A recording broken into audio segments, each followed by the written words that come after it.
démarrer ce conseil municipal dans des conditions un petit peu exceptionnelles, puisque on a quitté la salle du conseil, c'est la première fois, pour venir ici à Domré-7 de manière à pouvoir avoir un espace supplémentaire conformément à ce qui est demandé actuellement par la préfecture. Alors nous allons commencer par le... Je cherche toujours, mais c'est ici. On va commencer par l'appel. Alors, Martine Souquet, Francis Ruffel, Monique Guille, Pierre Tranier, Alain Soriano, Christophe Cossé qui est absent, et Dominique Hérissou, Lassène Bazis, Bernard Barthes, Pierre Courgeot-Radet qui n'est pas là, Martine Violette, Françoise Bonnet, Christian Perrault, Thierry Baudy, David Amalric, Fanny Nenato n'est pas là pour l'instant, Christelle Hardy, Magali Kamalé qui n'est pas là et qui, je vous confirme, en application de l'article L238, Magali Kamalé est automatiquement retirée du conseil puisqu'elle a été élue dans la commune de Técou. Donc elle ne peut pas siéger dans 2 conseils municipaux. Aurélie Triou n'est pas là. Éric Pildu, Maxime Barboite, je ne l'ai pas vu. Martine Boissière, Laurence Coissina, Michel Rieux qui a donné un pouvoir à Chantal Cos, Marie-Françoise Bonello qui a donné un pouvoir à Jean Bataillou, Paul-François Collin, Jean Bataillou, je ne vais pas l'oublier quand même, je ne vais pas faire comme la dernière fois, Chantal Cos, je ne vais pas l'oublier non plus, et nous arrivons à Marie-Christine Boutonnet qui n'est pas là, Philippe Pileux qui n'est pas là, et Thomas Domenech qui est là. Donc, je vais donner juste de manière à... Je vous rappelle donc de manière à respecter les mesures barrières de ce conseil municipal qui se déroule dans des conditions particulières. Les élus intervenants pour présenter des délibérations se déplaceront vers la table ici devant. Afin d'éviter la manipulation des micros, l'accès au public et à la presse a été limité à 15 personnes et la séance sera retransmise en différé sur le site de la chaîne YouTube de la ville. Nous remercions l'ensemble des élus de s'être adaptés à ces conditions, bien évidemment, pour le déroulement de cette séance. Le quorum est validé. L'adoption des procès-verbaux de la séance du 17 février et du 4 mars 2020, ça remonte déjà à quelques semaines, quelques mois même. Qui est contre? Est-ce qu'il y a des interventions? Qui est contre? Qui s'abstient? Merci. Nous allons donc nommer également, ce sera fait, le secrétaire de séance qui... Dominique Hérissou. Dominique Hérissou. Notre pays, comme l'ensemble des pays du monde, a été lourdement touché par l'épidémie du Covid-19. Nous avons traversé une période de crise sanitaire sans précédent qui a impacté la société tout entière. Durant cette période de crise, de nombreuses chaînes de solidarité se sont pourtant organisées. Le personnel en première ligne ont assuré leur mission sanitaire et de service public. Je tiens à remercier tous ceux qui, à Gaillac, ont été sur le terrain, les agents municipaux, les aides à domicile, les agents de l'agglomération, le personnel de propreté, le personnel des EHPAD et de santé, les médecins de ville, le personnel de sécurité et de sûreté, commerçants, artisans, vignerons, producteurs, bénévoles des associations également caritatives, élus du conseil municipal. Je tiens au nom du conseil municipal à leur exprimer toutes nos gratitudes et vous invite à les saluer par nos applaudissements.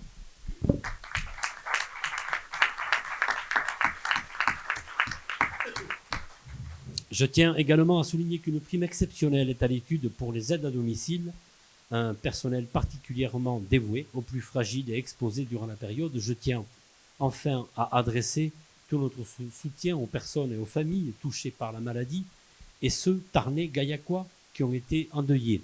À la mémoire des victimes de l'épidémie, je vous propose également d'observer une minute de silence.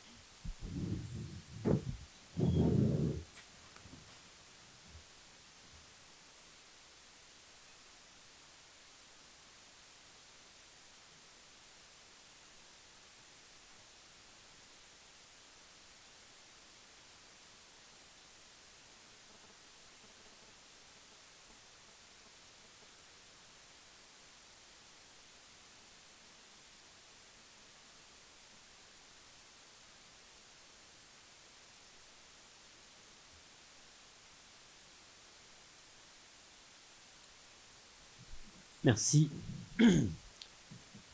Depuis le 11 mai, nous retrouvons peu à peu nos activités. Reprise du travail, réouverture progressive des établissements scolaires, ouverture des commerces, reprise des marchés de plein vent, réouverture aujourd'hui des cafés et des restaurants et de nombreux lieux culturels. Chaque nouvelle étape est un pas de plus qui nous éloigne de la crise sanitaire qui a touché chacun d'entre nous. Si nous avons retrouvé un peu plus de liberté, l'épidémie reste présente et nous devons, chacun à notre niveau, prendre toutes les mesures. Durant le confinement, la ville de Gaillac a souhaité se placer au plus près de tous, avec notamment la mise en place d'une cellule Covid pour les personnes fragiles ou isolées. Grâce à la solidarité internationale et au soutien de nos partenaires chinois, nous avons ainsi pu distribuer près de 35 000 masques de type chirurgicaux aux professionnels de santé, les EHPAD, commerces, associations caritatives et agents municipaux et intercommunaux. Pour préparer le déconfinement, nous avons choisi de commander début avril, à l'époque où les masques alternatifs n'étaient pas considérés comme protecteurs, 200 000 masques de type chirurgicaux, notamment à destination de la population. Cette distribution a démarré dès le 11 mai, à la salle des spectacles jusqu'au 16 mai. La ville a ainsi distribué 10 masques par habitant de plus de 10 ans, soit plus de 105 000 masques distribués gratuitement aux Gaillacois. Depuis le 11 mai, ce sont l'ensemble des commerces qui ont repris leur activité. Nous devons faire preuve de solidarité, de soutien et favoriser le commerce et les producteurs locaux. Ils ont répondu présent pendant la crise. Nous leur devons aujourd'hui tout notre soutien. Si l'ensemble des services municipaux ont pu reprendre leur activité quasi normale, tous les équipements ne peuvent pas encore ouvrir au public. Nous devons encore faire des efforts et rester prudents. Nous continuerons à vous informer, comme nous l'avons fait tout au long de la crise, par des réunions publiques en ligne. La ville de Gaillac met tout en œuvre et est aux côtés de tous les Gaillacois. Les informations concernant les décisions du maire prises durant la période d'urgence sanitaire. Il y a eu une décision le 17 avril 2020, commande de 200 000 masques à usage unique auprès de la Société nationale développement EMP et EXCO pour un montant de 80 000 euros. Je rappelle d'ailleurs que l'État prendra normalement en compte 50% de cette somme, comme les annonces ont été faites sur le plan national. Une décision le 21 avril 2020, versement d'une avance de subvention de 10 000 euros à l'association sportive du basket Gaillacois. Pour information, les autres avances de subvention versées depuis le début de l'année l'ont été au vu d'une délibération du 17 février 2020. Je voudrais aussi avoir votre autorisation pour rajouter un point à l'ordre du jour. Dans le cadre de l'abbatiale Saint-Michel et au vu de la mise en œuvre des fouilles archéologiques inhérentes au chantier, je vous propose donc dans ce conseil municipal d'ajouter un point à l'ordre du jour du conseil, point numéro 10 du chapitre Finances, modification relative à la demande de subvention pour une opération de fouille à l'abbatiale Saint-Michel, délibération qui annule et remplace la délibération du jeudi 3 octobre 2019. Est-ce qu'il y a des questions sur cette délibération? Qui est contre? Qui s'abstient? Je vous remercie. Et nous allons commencer par la première délibération, qui est le transfert à territoire d'énergie. Et je vais demander à Éric Pilulu de venir présenter cette délibération. Il s'agit donc du transfert à territoire d'énergie, là-bas, le SDET de la compétence infrastructure de recharge pour véhicules électriques, l'IRVE.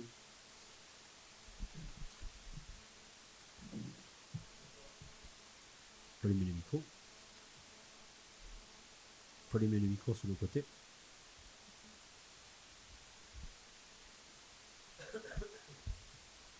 Ah, c'est bon. Bonsoir, donc je vous présente la délibération sur le transfert de compétences IRVE donc, à territoire d'énergie.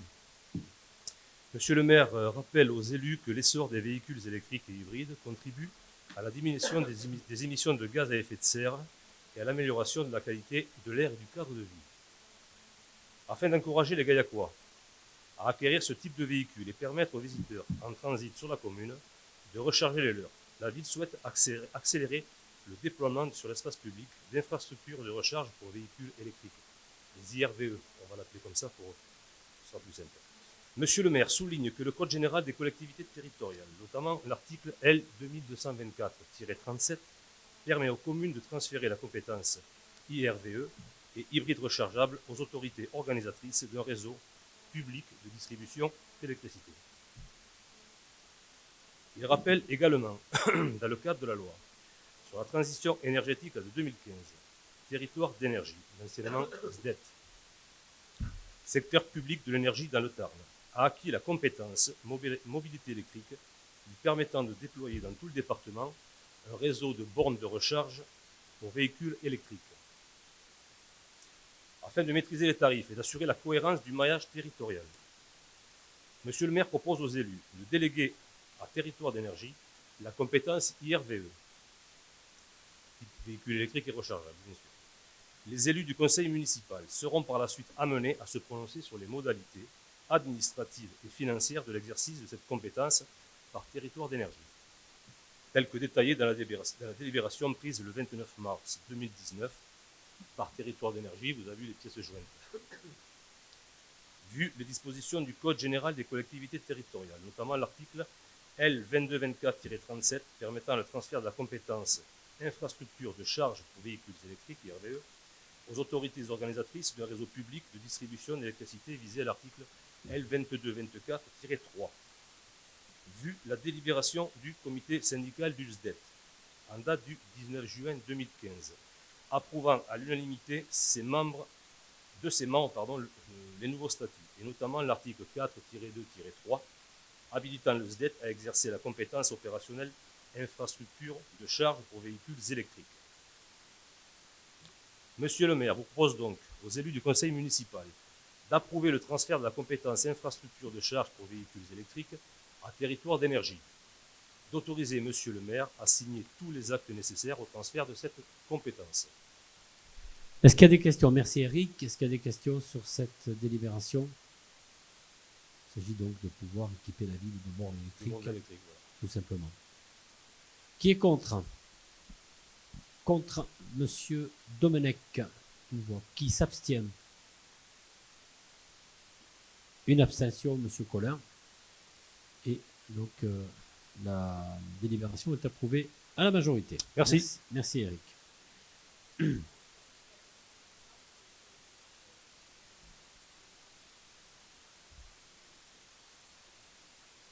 De développer. C'est un terme. Allez, nous allons démarrer donc le rapport d'orientation budgétaire 2020. Je vais essayer d'être le plus rapide possible. Vous savez, il faut que je le lise, mais on va essayer d'être le plus rapide. Le débat d'orientation budgétaire représente une étape essentielle de la procédure budgétaire des collectivités. Il participe à l'information des élus et favorise la démocratie participative des assemblées en facilitant les discussions sur les priorités et les évolutions de la situation financière d'une collectivité préalablement au vote du budget primitif. Les objectifs du DOB, sont de discuter des orientations budgétaires et d'informer sur la situation financière. Le DOB est une étape obligatoire dans le cycle budgétaire des régions, départements, communes de plus de 3500 habitants, des EPCI, syndicats mixtes et au moins une commune de 3500 habitants. Le présent rapport traitera également des résultats du compte administratif 2019. Tout d'abord, le contexte national. La tragique pandémie du Covid-19 que connaît actuellement le monde entier, au-delà d'un bilan humain catastrophique, est venue bousculer et modifier toutes les analyses économiques qui avaient été élaborées en début de l'année 2020. Par conséquent, les anticipations qui peuvent être faites ne peuvent que présager une chute de la croissance économique du pays, malgré les différents plans de soutien mis en œuvre au niveau européen et national. Il n'est pas à ce jour possible de connaître l'ampleur de la récession, d'autant que nous ignorons encore la durée de cette crise sanitaire. Face à la situation, afin de permettre la continuité de la vie de la nation dans les contextes si particuliers, la loi 2020-290 du 23 mars 2020 d'urgence pour faire face à l'épidémie du Covid-19 a permis d'adapter et d'assouplir la législation dans un certain nombre de domaines, et notamment en venant amender temporairement le Code général des collectivités territoriales. Ainsi, l'ordonnance 2020-330 du 25 mars, relative aux mesures de continuité budgétaire, financière et fiscale des collectivités territoriales et des établissements publics locaux afin de faire face aux conséquences de l'épidémie du Covid-19, dans son article numéro 4, que la tenue du débat d'orientation budgétaire peut se tenir désormais dans la même séance du conseil municipal que le vote du budget. Le contexte local à présent, Même si les élections municipales seront reportées au mois de juin, comme annoncé récemment par le Premier ministre, il nous a semblé essentiel de voter dès à présent le budget afin que l'action municipale puisse être validée avant la période estivale et être engagée. C'est donc un budget transitoire, mais pas sans ambition, qui sera proposé. S'agissant de l'année 2019, je souhaiterais rappeler que le compte administratif du budget principal a été clôturé avec un excédent de 1 526 000 euros, hors réaffectation des résultats du budget eau et assainissement. En effet, les compétences eau et assainissement ayant été transférées au 1er janvier 2020 à la communauté d'agglomération, ces budgets annexes ont été dissous pour l'exercice 2020. De fait, leurs résultats comptables de 2019 seront repris sur le budget principal de 2020, plus 258 000 au titre du budget eau et plus 321 966 pour le budget assainissement. L'excédent du budget principal en 2018 était de 1 260 millions d'euros. Nous avons donc amélioré notre situation budgétaire de près de 270 000 euros, alors même que nous avons consenti une baisse de la fiscalité locale en réduisant le taux de la taxe foncière à 25,88, soit au taux appliqué en 2004. Le désendettement de la commune a été amélioré. Il a été réduit de 400 000 euros. Enfin, l'année de 2019 aura vu la confirmation du succès du Festival des Lanternes pour sa 3e édition, avec une fréquentation de plus de 420 000 visiteurs payants. Malgré une météo capricieuse au cours du mois de décembre, le marché de Noël a été également une réussite. Une nouvelle fois encore, on ne peut que s'en féliciter, enfin pour certains. Situation et orientation budgétaire de la ville de Gaillac. Les dépenses de fonctionnement, je ne vais pas présenter tous les tableaux, mais vous allez voir donc tout simplement quelques évolutions entre 2012 et 2019. Nous avons souhaité donc mettre les 8 ans. Vous voyez les évolutions concernant les charges à caractère général, les charges de personnel, les autres charges de gestion, etc. Entre 2018 et 2019, les dépenses réelles de fonctionnement ont progressé de 7%. Cette hausse est liée en grande partie au Festival des Lanternes pour un peu moins de 900 000 euros. Comme il le sera présenté ultérieurement, les recettes de fonctionnement augmentent elles aussi dans des proportions similaires, encaissement de la totalité des produits de la billetterie dans un premier temps, puis reversement aux partenaires chinois. Une analyse des dépenses de fonctionnement retraitées des charges du festival vous est proposée dans le présent rapport. Vous avez à présent le tableau dépenses réelles de fonctionnement hors Festival des Lanternes, comme demandé par plusieurs conseillers municipaux.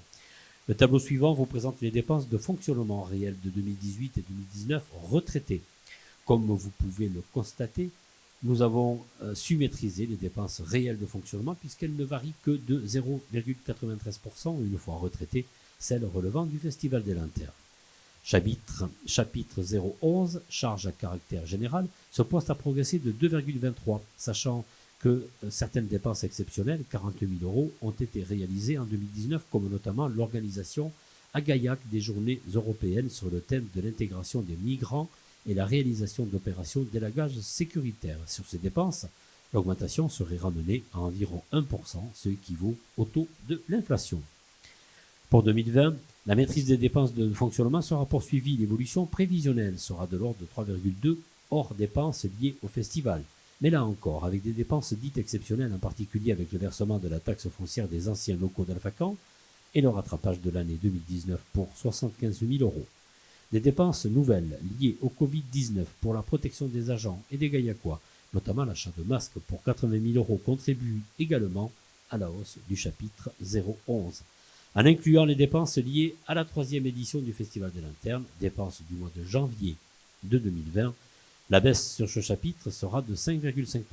Chapitre 012, charges de personnel, comme l'année précédente, ce poste continue à être relativement stable puisque l'augmentation est contenue à 1,7%. Pour 2020, la masse salariale devrait progresser de 3,8%. Glissement, vieillesse, technicité et la prévision de tuilage dans le cadre de départ à la retraite, le remplacement des agents en congé maladie. Évolution prévisionnelle de la masse salariale à effectif constant.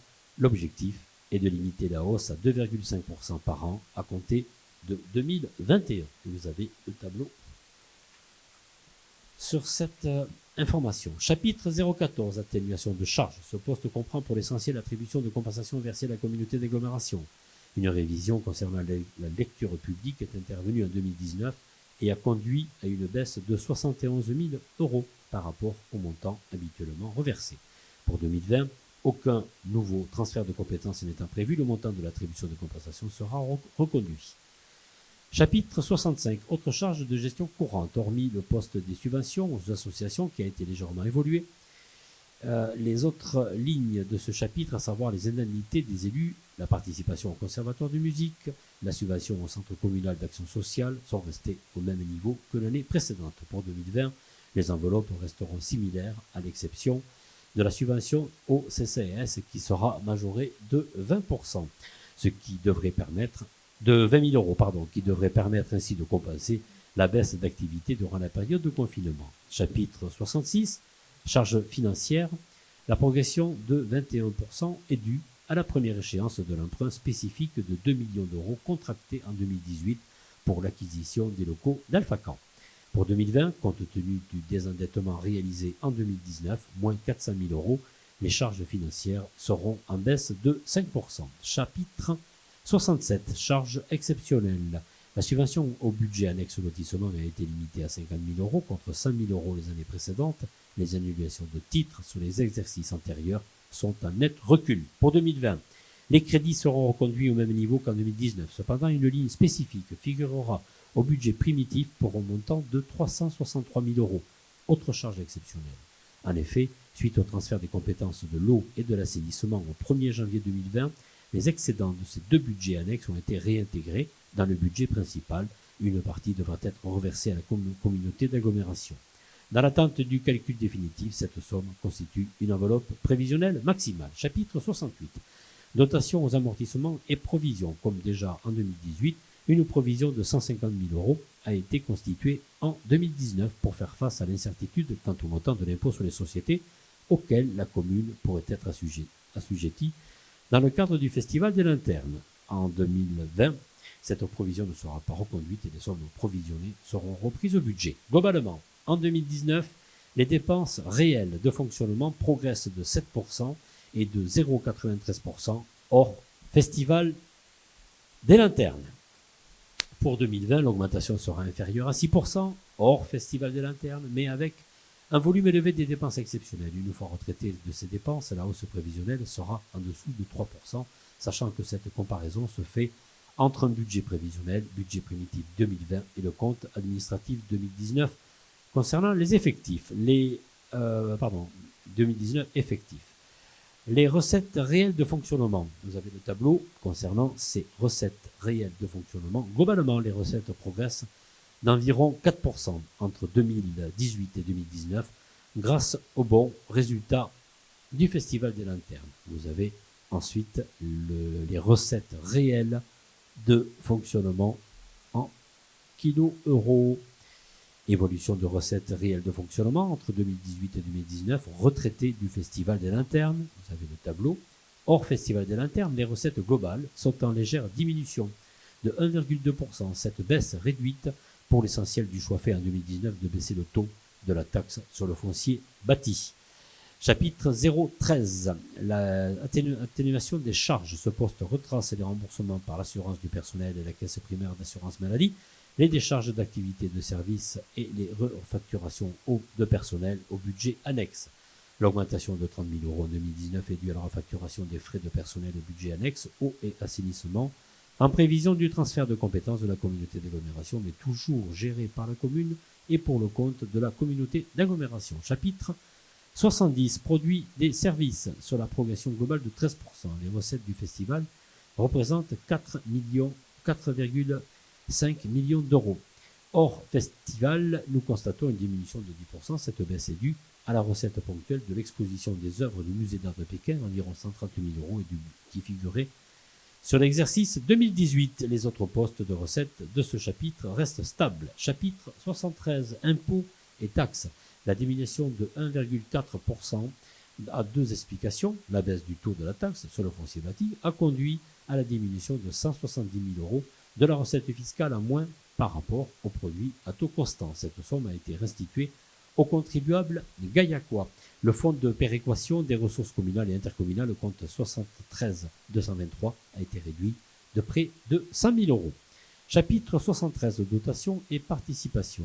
L'augmentation d'environ 2% est liée à la dotation globale de fonctionnement, plus 40 000 euros, et à une subvention européenne pour l'organisation des journées européennes, 24 000 euros. Les autres recettes sont constantes. Chapitre 75, autres produits de gestion courante. Ce chapitre comptabilise les revenus des immeubles. La progression de 20 000 euros résulte des loyers versés par la société Alphacam. Chapitre 77, produits exceptionnels. Entre 2019, 107 000 euros ont été comptabilisés correspondant à des cessions d'immobilisation pour 70 000 euros. Le reste représentant pour l'essentiel des indemnités d'assurance suite à des sinistres. Vous avez le tableau des évolutions des recettes et des dépenses réelles de fonctionnement. Globalement, la rétrospective permet de constater une évolution parallèle et équilibrée des courbes de dépenses et des recettes dans les mêmes proportions depuis 2017. S'agissant du budget primitif 2020, les évaluations de recettes seront globalement établies en fonction des sommes constatées en 2019, à l'exception des postes suivants. Chapitre 70, produits des services. Le montant sera en baisse importante puisque ne seront inscrites que les recettes du Festival des Lanternes inhérentes à la 3e édition encaissée en début d'exercice 2020. S'agissant de la fiscalité directe, aucune modification de taux n'interviendra en 2020. Il n'y aura pas de hausse de fiscalité conformément à mes engagements de mandat. Au vu des bases prévisionnelles notifiées par l'administration fiscale, le produit s'établira de la manière suivante. Vous avez la taxe d'habitation, la taxe foncière du non-bâti, le bâti et non-bâti, et vous avez les produits 2020 prévisionnels également et les produits 2019.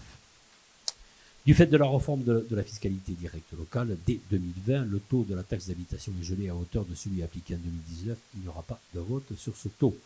Droit de place. Ce poste sera en baisse d'environ 40 000 euros. En effet, en raison des mesures sanitaires imposées liées à l'épidémie du Covid-19, un certain nombre d'événements ont été annulés, notamment la foire du 1er mai. D'autre part, compte tenu de l'absence quasi totale d'activité du secteur de l'économie durant le confinement, nous avons mis en place plusieurs aides en faveur des professionnels gaillacois et décidé d'exonérer de droits de place les commerçants disposant d'une terrasse sur le domaine public. Chapitre 74, donc dotation et participation. Les crédits 2019 seront pour l'essentiel reconduits, hormis la DGF qui est en progression de 44 000 euros. Deux particularités seront à souligner dans le budget primitif 2020.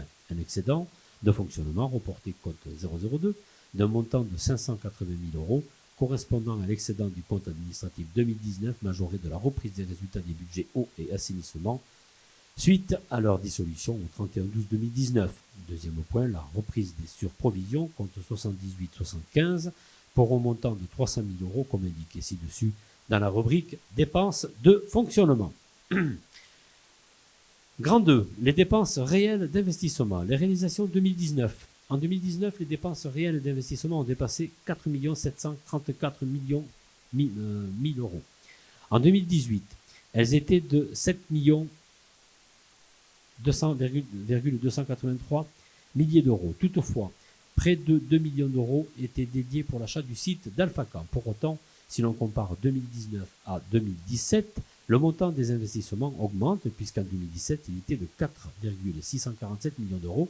Notre dynamisme n'a pas fléchi, il a même progressé.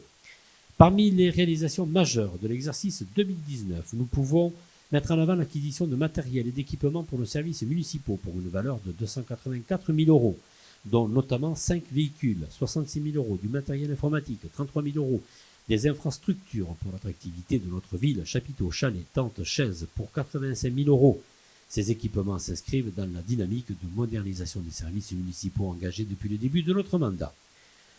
Comme nous nous étions engagés, nous avons largement augmenté notre budget de la vie quotidienne en 2019. Plus de 1 million d'euros, 1 186 pour être précis, ont été ainsi investis. 320 000 pour la rue de la Madeleine. Après avoir rénové les artères principales de l'hypercentre, nous avons tenu notre engagement de modernisation de cette rue commerçante historique de la ville. Ce programme s'inscrit dans notre politique de redynamisation du commerce de proximité et de revalorisation des espaces urbains vieillissants. Outre sa modernisation, nous avons enfin mis en accessibilité cet axe de circulation essentiel et assuré une continuité piétonne du quartier gare jusqu'au centre-ville en lien avec les espaces de stationnement périphériques. 120 000 € ont été pour la réalisation du cheminement piéton du Janseau, en friche depuis de nombreuses années. Le cheminement du Janseau est pourtant une des pépites en plein centre-ville, un espace unique reliant la zone de la Clavelle, gare et le pôle culturel, du cinéma et de la salle des spectacles que nous avons choisi de valoriser et de rendre aux Gaillacois. C'est un véritable poumon vert, un sentier nature au bord du ruisseau qui a été réhabilité. Nous y avons valorisé un élément de petit patrimoine, le pont en briques aux allures d'aqueduc, qui ajoute du charme à la promenade. Cet espace sera un site de balade pour tous les Gaillacois, mais aussi une continuité dans la valorisation de la trame verte et bleue. Il est un élément majeur dans la valorisation des déplacements doux en plein cœur de ville. Il sera terminé d'ici quelques semaines. On pensait le finir juste en période, juste avant les élections. On s'est engagé et puis le Covid étant passé par là, il sera donc terminé le temps que les entreprises puissent reprendre le cours normal de leur activité. 58 000 € pour la création maintenant de la voie piétonne bordant l'avenue Saint-Exupéry. Ce cheminement piéton, avec la création d'une passerelle, permet de relier le quartier des Saint-Jean aux espaces commerciaux de l'avenue Saint-Exupéry et de Pico Rouge. Ce nouvel aménagement permet de favoriser les déplacements doux sur l'axe de la transversale et d'apporter notamment au quartier de Catalanis une liaison en toute sécurité vers les zones commerciales. Ce cheminement piéton vient également valoriser les nouvelles implantations de commerces et de services de proximité. Sur l'avenue Saint-Exupéry, 261 000 € ont été consacrés à la réfection de diverses voies, telles que la rue de Barbeau, de la Loze, de la Pêcherie, le chemin des Quintales ou la rue des Grandes Côtes, de la rue Grand Côte. Dans la continuité de notre plan de valorisation du centre ancien, nous avons choisi de rénover dans les matériaux appropriés les rues historiques qui caractérisent notre ville d'art et d'histoire. La voie longeant la place de la Libération a été reprise pour 51 000 € afin de faire cesser sa dangerosité suite à la détérioration du pavage. Il était en effet temps d'intervenir sur cette voie centrale sans attendre la clôture du contentieux en cours afin de faciliter la circulation et de renforcer la sécurité des usagers grâce à la matérialisation des passages piétons. La réfection des marquages de signalisation au sol a généré une dépense de 56 000 € et l'acquisition de mobilier urbain pour un montant de 20 600 €. Nous avons maintenu nos efforts sur l'entretien de notre patrimoine en 2019. Les travaux de rénovation de l'abbatiale ont été poursuivis et pas moins de 746 000 € ont été investis pour préserver le monument.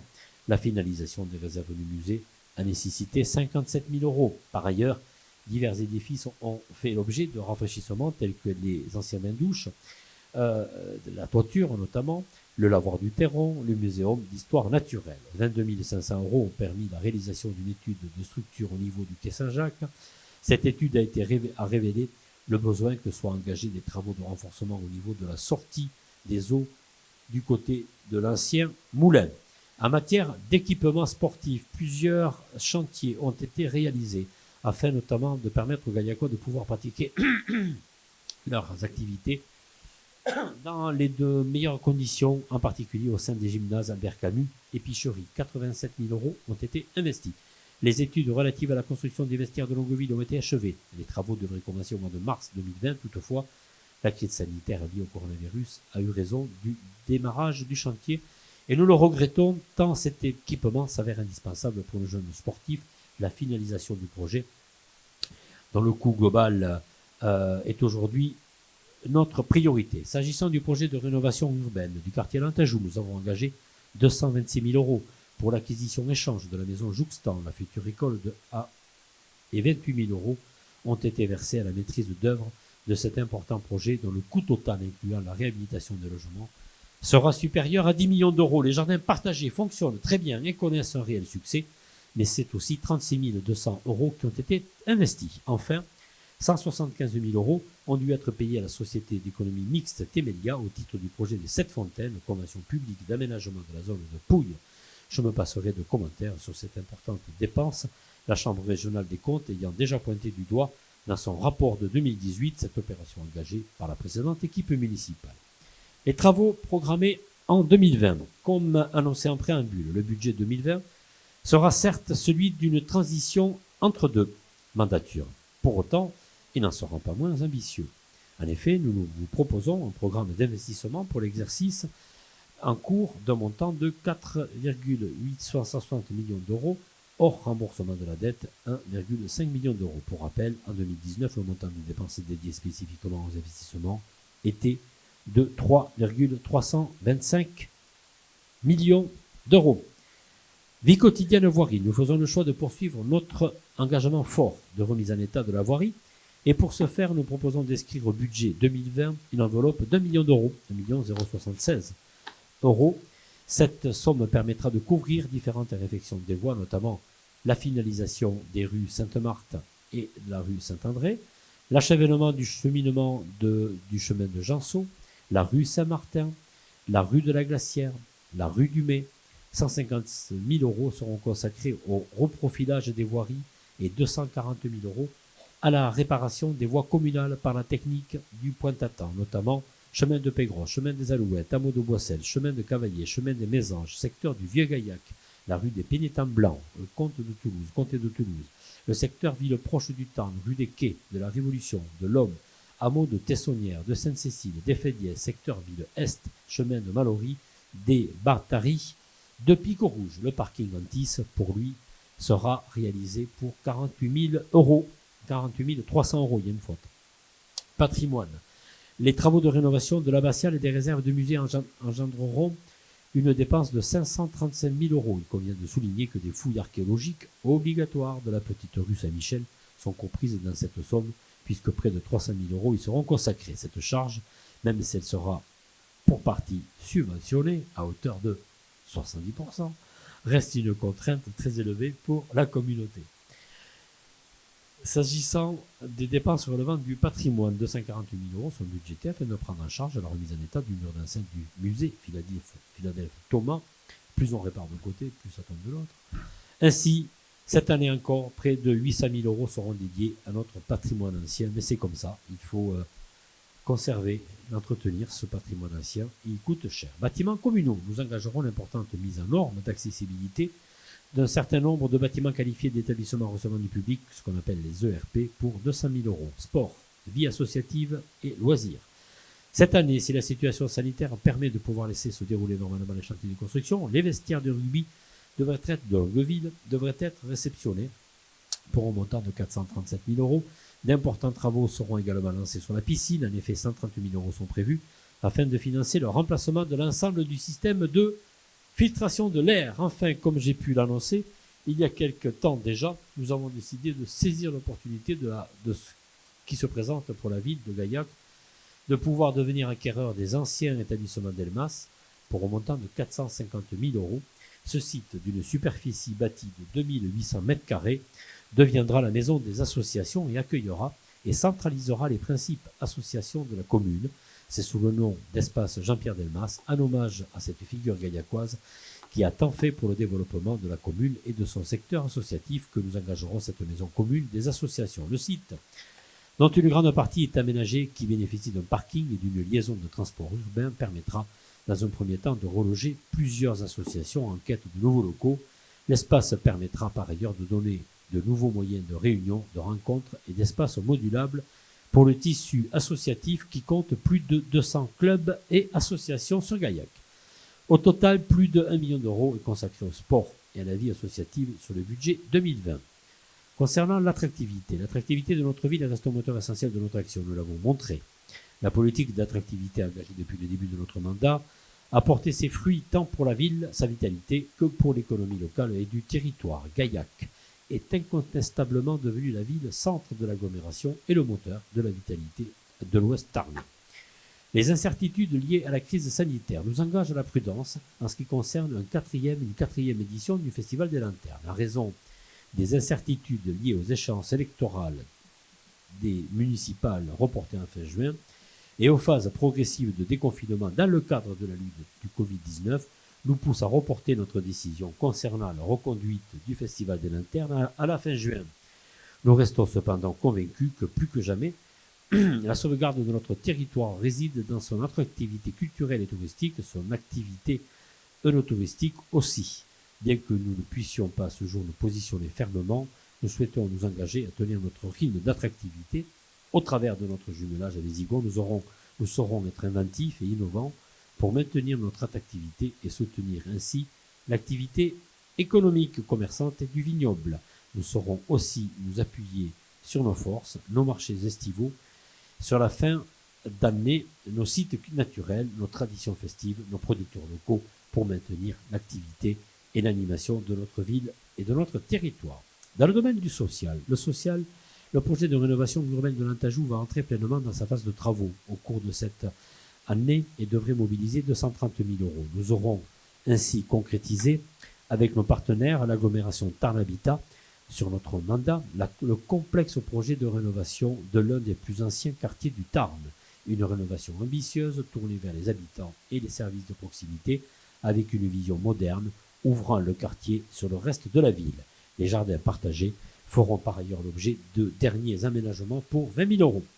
Les recettes réelles d'investissement. En 2019, une fois encore, il convient de souligner que notre bonne capacité d'autofinancement nous a permis de financer directement la moitié de nos dépenses d'investissement.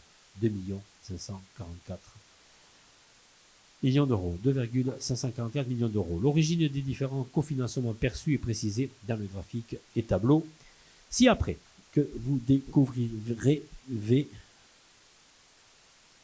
avec, bien sûr, les subventions, les emprunts pour 1 million d'euros, dotation fonds divers pour 728 265, divers pour 8 131, excédent de fonctionnement 2 544 826, qui fait total recettes réelles pour 5 110 310. Pour 2020, les recettes réelles d'investissement du budget primitif prévu se montent à 6 050 000 €.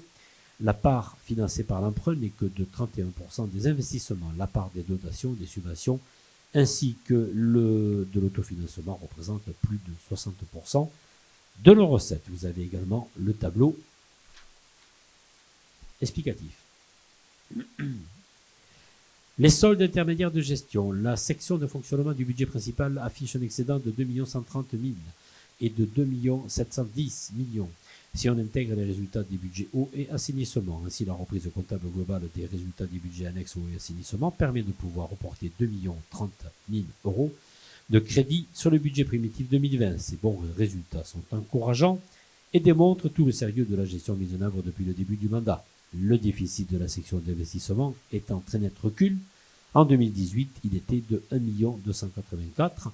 Il tombe aujourd'hui en 2019 à 604 000 € grâce notamment aux subventions que nous avons su retrouver sur des opérations importantes telles que la rénovation de l'abbatiale Saint-Michel. Les évolutions des soldes intermédiaires de gestion sur la période 2012-2019. Vous avez le tableau explicatif. Les différents soldes intermédiaires de gestion restent solides, même si on peut relever une légère diminution. Néanmoins, il convient de constater qu'ils demeurent dans l'ensemble au-dessus des résultats de 2012, alors que même le contexte budgétaire est largement plus contraint depuis la diminution des dotations de l'État impulsées sous le quinquennat du président François Hollande. L'épargne nette de la commune dégagée en 2019 est de 1 254 000 €, soit le montant le plus élevé depuis 2012, excepté 2018, année exceptionnelle, puisque nous avions dégagé sur cet exercice 1 694 000 €. Les 2 dernières années ont été quand même des épargnes exceptionnelles. L'épargne nette disponible ou la capacité d'autofinancement et la marge de manœuvre financière dégagée par la section de fonctionnement qui va nous permettre notamment de prendre en charge des travaux d'investissement supplémentaires. Endettement et la gestion de la dette. Malgré de forts investissements réalisés en 2018, avec notamment l'acquisition du site Alphacan pour 2 millions d'euros, nous ne pouvons que constater que le poids du remboursement de la dette est relativement stable, puisqu'en 2018, notre annuité était de 1 532 000 € et elle est seulement que de 1 632 000 en 2019. À cela, je souhaitais également souligner que le stock de la dette de la commune dépassait les 14 millions d'euros en 2012, que nous l'avons réduite à plus de 2 millions au cours du mandat en cours, tout en maintenant une politique dynamique et rationnelle. Nous avons su faire preuve d'efficience et d'une bonne gestion des deniers publics. Vous avez l'évolution de l'encours, de la dette et de la capacité de désendettement. Vous voyez, ce sont des chiffres relativement propres, comme on dit, puisque aujourd'hui nous sommes à 4 ans et demi de remboursement de la dette. Quant à notre capacité de désendettement, elle ne varie que de quelques dixièmes, passant de 4,2 à 4,5. Ce ratio est bien le témoin de l'État et de la bonne santé budgétaire de la commune, puisque la dite zone dangereuse se situe au-delà des 6-7 ans, selon la Chambre régionale des comptes. Une fois encore, je me permettrai de comparer la capacité de désendettement de la commune en 2019 avec celle de 2012, qui était proche des 6 années, 5,9%, 5,9 ans exactement. Capacité de désendettement, ce ratio qui rapporte l'épargne brute en stock de la dette permet d'identifier un nombre d'années d'épargne brute de l'endettement de la collectivité locale. Il permet de répondre à la question suivante: en combien d'années une collectivité pourrait-elle rembourser la totalité du capital de sa dette, en supposant qu'elle y consacre tout son autofinancement brut? Vous avez le profil d'extinction de la dette pour les années à venir jusqu'en 2039. Enfin, la dette par habitant sur notre commune s'élève à 777 €, soit bien au-delà de la moyenne nationale pour la même strate de la commune, puisque cette dernière est de 864 € la valeur de 2018. Quant à l'évolution de cette donnée sur les 7 dernières années, le graphique ci-après parle de lui-même. Vous avez le graphique de la dette par habitant, et vous voyez, il était à 1060 € en 2012 pour être à 777 € cette année. Après lecture de ce rapport d'orientation budgétaire, et notamment de bons résultats affichés tant en termes d'excédent budgétaire dégagé qu'en termes de désendettement, je ne peux que féliciter le groupe majoritaire pour l'excellent travail accompli avec beaucoup de passion et d'engagement au cours des 6 années qui viennent de s'écouler. Nous avons tenu tous nos engagements, et pas à n'importe quel prix, puisque les chiffres parlent d'eux-mêmes aujourd'hui. Ce débat d'orientation budgétaire et ce dernier conseil municipal viennent clôturer un mandat passionnant, un mandat dynamique, qui portait l'ambition de faire progresser Gaillac, de doter la commune de tous les moyens financiers, structurels, opérationnels, de répondre à l'essor démographique et la préparer aux grands défis de demain. Nous nous sommes engagés avec conviction, nourris par un projet dense dans tous les domaines. Nous avons agi avec détermination pour atteindre nos objectifs et les engagements pour lesquels les Gaillacoises et les Gaillacois nous ont largement témoigné leur confiance en 2014. Nous clôturons ce mandat avec le sentiment du travail accompli, car nous avons réalisé chaque engagement et sommes allés au-delà, même au-delà. Comme à chaque mandat, tout n'a pas été facile. Les mouvements dans nos rues en marge de projets controversés de Sivens en tout début de mandat, les mouvements sociaux qui se sont exacerbés sur le plan national, la baisse des dotations de l'État, mais aussi la création de la communauté d'agglomération, à la complexité des transferts de compétences, qui a nécessité une restructuration de notre fonctionnement. Il a fallu gérer les crises, s'adapter, faire preuve d'inventivité et poursuivre nos engagements. Infrastructure avec la rénovation de 5 axes de circulation. Projet Rubin avec la rénovation complète du quartier de la gare La Clavelle. La redynamisation de Picherie et la création du skatepark. La concrétisation et la rénovation urbaine de l'Antajou. La sécurité avec la vidéoprotection. La modernisation des services avec la création de nouveaux guichets thématiques, notamment dans le domaine du social. Le sauvegarde du patrimoine et labellisation ville d'art et d'histoire. La réhabilitation du patrimoine communal avec le désamiantage qu'on ne voit pas, mais qu'on a fait. La rénovation de divers bâtiments, la création du balcon, l'acquisition foncière stratégique, la revitalisation du commerce et attractivité, l'assainissement et la maîtrise des finances. Nos objectifs pour Gaillac ont été atteints et nos résultats sont concrets. Ils sont tous mesurables.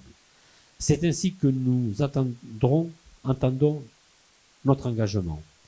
Il manque à cette liste de réalisation la piste d'athlétisme, me direz-vous. Nous assumons de ne pas l'avoir concrétisée avant la fin du mandat. Non pas parce qu'elle n'était pas à l'ordre du jour, mais nous en sommes toujours convaincus de sa nécessité, mais l'accès pour tous à la pratique sportive. Mais pour concrétiser cette réalisation importante, nous avons simplement choisi de prendre le temps d'étudier un projet viable, un projet adapté, responsable, économiquement viable. Il est aujourd'hui prêt à être engagé. C'est aussi comme cela que nous entendons notre engagement, ne pas réaliser à tout prix, mais réaliser bien et juste pour Gaillac. Gaillac est une ville magnifique, une ville d'art, de caractère, une ville moderne, une ville attractive, touristique, œnotouristique, une ville désormais à la hauteur de sa place de troisième ville du département, une ville qui a retrouvé une réelle dynamique et des services adaptés aux nouveaux besoins d'une population en plein essor. Je remercie tous les élus du groupe majoritaire pour leur engagement, leur détermination et leur fidélité envers Gaillac et les Gaillacois. Je remercie l'ensemble du personnel communal pour son accompagnement, son sens du service et sa capacité à s'impliquer, à relever de nouveaux défis. Je remercie les Gaillacoises enfin et les Gaillacois pour leur confiance. Je vous remercie. Ça a été un petit peu long, mais on y est arrivé. À la fin de ce DOB. Alors, nous avons les budgets. Vous voulez parler maintenant, M. Domenech, ou vous voulez à la fin du DOB? Maintenant, vous venez. Mais pour l'enregistrement, je ne sais pas si ça va.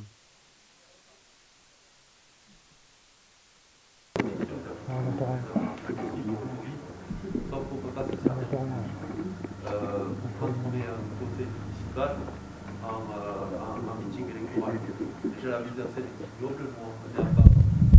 On aurait très bien pu le faire dans la grande salle des fêtes, comme on fait tous les autres conseils municipaux, à plat, avec chacun un micro. En plus, pour parler, c'est compliqué, effectivement, comme vous voyez, on n'a qu'un seul micro. Vous avez mis des sujets extrêmement importants. Il n'y a pas qu'un seul micro, monsieur Gosserand, ce qu'on vient d'entendre là, c'était pas un débat d'orientation budgétaire, c'était un bilan électoral. Donc, moi, je ne veux pas participer à cette mise en scène-là. On ne peut pas détourner le Covid pour faire de la communication. Voilà. Vous ne respectez pas les élus, vous êtes en train de détourner le conseil municipal. Il y a des sujets extrêmement importants sur le conseil municipal. On a mis l'organisation pour Bézat, et cette mise en scène, elle ne respecte pas l'assemblée communale qu'est le conseil municipal. Donc moi, je vais quitter la séance parce que je ne veux pas me prêter à un meeting électoral de M. Gosserand. Et le paternalisme, il faut le garder pour vos enfants, M. Gosserand. Pas pour vos concitoyens et surtout pas pour vos élus. Au revoir. Allez, bonne soirée, M. Domenech. Budget annexe. Est-ce qu'il y a d'autres questions, M. Bataillon? Comme vous voulez. Après? Allez. Allez, budget annexe 5.1, budget location de locaux. Ce budget retrace les opérations suivantes. Camping, initiative emploi formation, l'IEF, l'anciennement MCEF, la gendarmerie, logements sociaux pour Fabry, logements sociaux Sept-Fontaines et Césure. Pour mémoire, le compte administratif 2019 fait apparaître les résultats suivants. Peut-être c'était à Pierre, non, je continue. Donc vous avez vous avez les résultats suivants.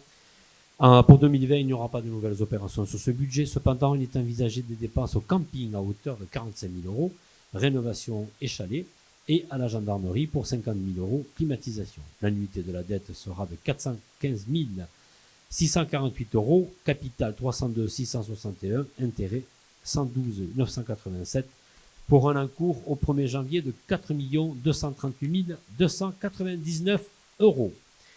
Les budgets lotissement, les seules opérations retracées dans ce budget concernent l'apurement du déficit et du remboursement de la dette. Pour mémoire, le compte administratif 2019 fait apparaître les résultats suivants. Vous avez le tableau. Pour 2020, une subvention de 50 000 € sera à nouveau proposée dans le budget principal. L'encours au 1er janvier 2020 s'élève à 43 848. L'annuité 2020 sera de 14 240 €. Capital 13 902, intérêt 338 €. Vous avez le profil d'extinction de la dette juste derrière. Annexe maintenant relative au personnel. Alors là, je vous fais grâce, vous avez reçu tous les tableaux. Je vous laisse, à part qu'il y ait des questions particulières, il y en aura peut-être, et je vous fais grâce de tout le détail, notamment les régimes indemnitaires, toutes les décisions qui ont été prises, les fiches techniques, les filières animation, les filières sportives et les filières culturelles, la mise en œuvre du CIA, du complément indemnitaire annuel. Ce n'est pas un service secret, mais Voilà, et 4 emplois, etc. Les heures supplémentaires, le temps de travail et les nouvelles bonifications indiciaires, avantages en nature, les tickets restaurants, cotisations et participations annuelles, mutuelles, harmonie mutuelle. Vous avez tous ces documents qui vous ont été envoyés. La participation prévoyance employeur également collective. Voilà, ce DOB est maintenant terminé. Nous allons passer aux questions. Monsieur Bataillou, si vous voulez venir.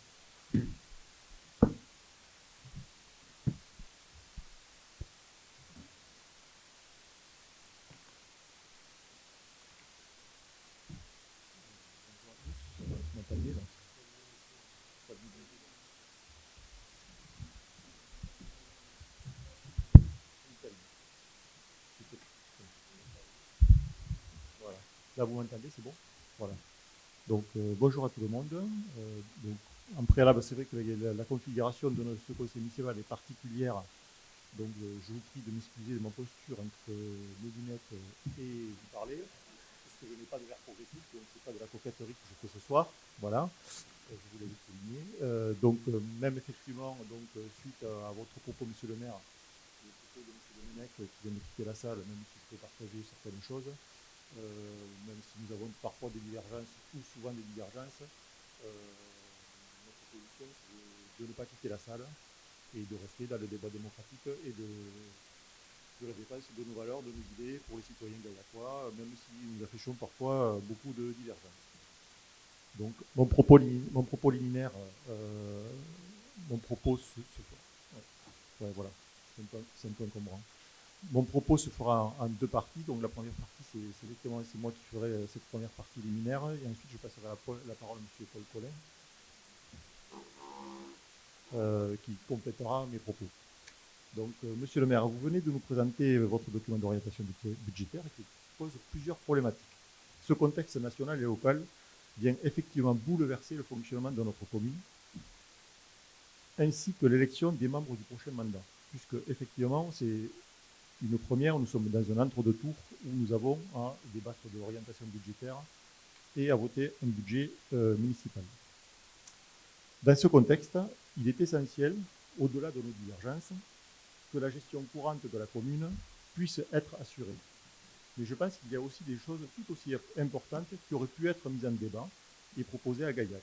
En effet, nous sommes presque à la sortie de cette crise sanitaire. On est en tout cas dans la phase de déconfinement très progressif. Vont venir ensuite la crise économique et sociale, des crises sans précédent, je pense, depuis plusieurs décennies. Mis à part l'analyse comptable de la situation financière de la commune, vous êtes revenu sur les travaux effectués en 2019. Pour moi, à ce jour, la liste de ces travaux ont peu d'importance dans le débat de ce jour. Ces éléments ne fournissent pas ou peu d'éléments sur la vision de notre territoire dans le contexte national et local suite à cette crise sanitaire. En effet, dans cette orientation budgétaire, on ne trouve pas ou peu de propositions pour ce qui concerne les thématiques suivantes. Le soutien de l'économie locale, la transition énergétique, même si on développe des bornes énergétiques, des bornes qui vont produire l'électricité pour recharger les véhicules électriques, les évolutions écologiques et par-dessus tout, les actions sociales qui seraient à prévoir au vu de la crise sociale qui va arriver avec des licenciements massifs qui vont arriver certainement au mois de septembre dans beaucoup d'entreprises et d'industries. Même si on ne peut pas tout anticiper, même si on ne met pas tout en œuvre, il aurait été intéressant dans un débat d'orientation budgétaire d'avoir la vision de l'action sociale aussi que nous aurions pu trouver ce soir dans les documents pour en débattre. Donc, c'était l'introduction générale de notre travail sur ce sujet. Je laisse la place à M. Paul Collin qui va, lui, rentrer un peu plus dans le détail sur ces éléments et ensuite on pourra échanger si vous voulez. On va essayer de faire assez court pour que ce ne soit pas trop volumineux en temps de parole.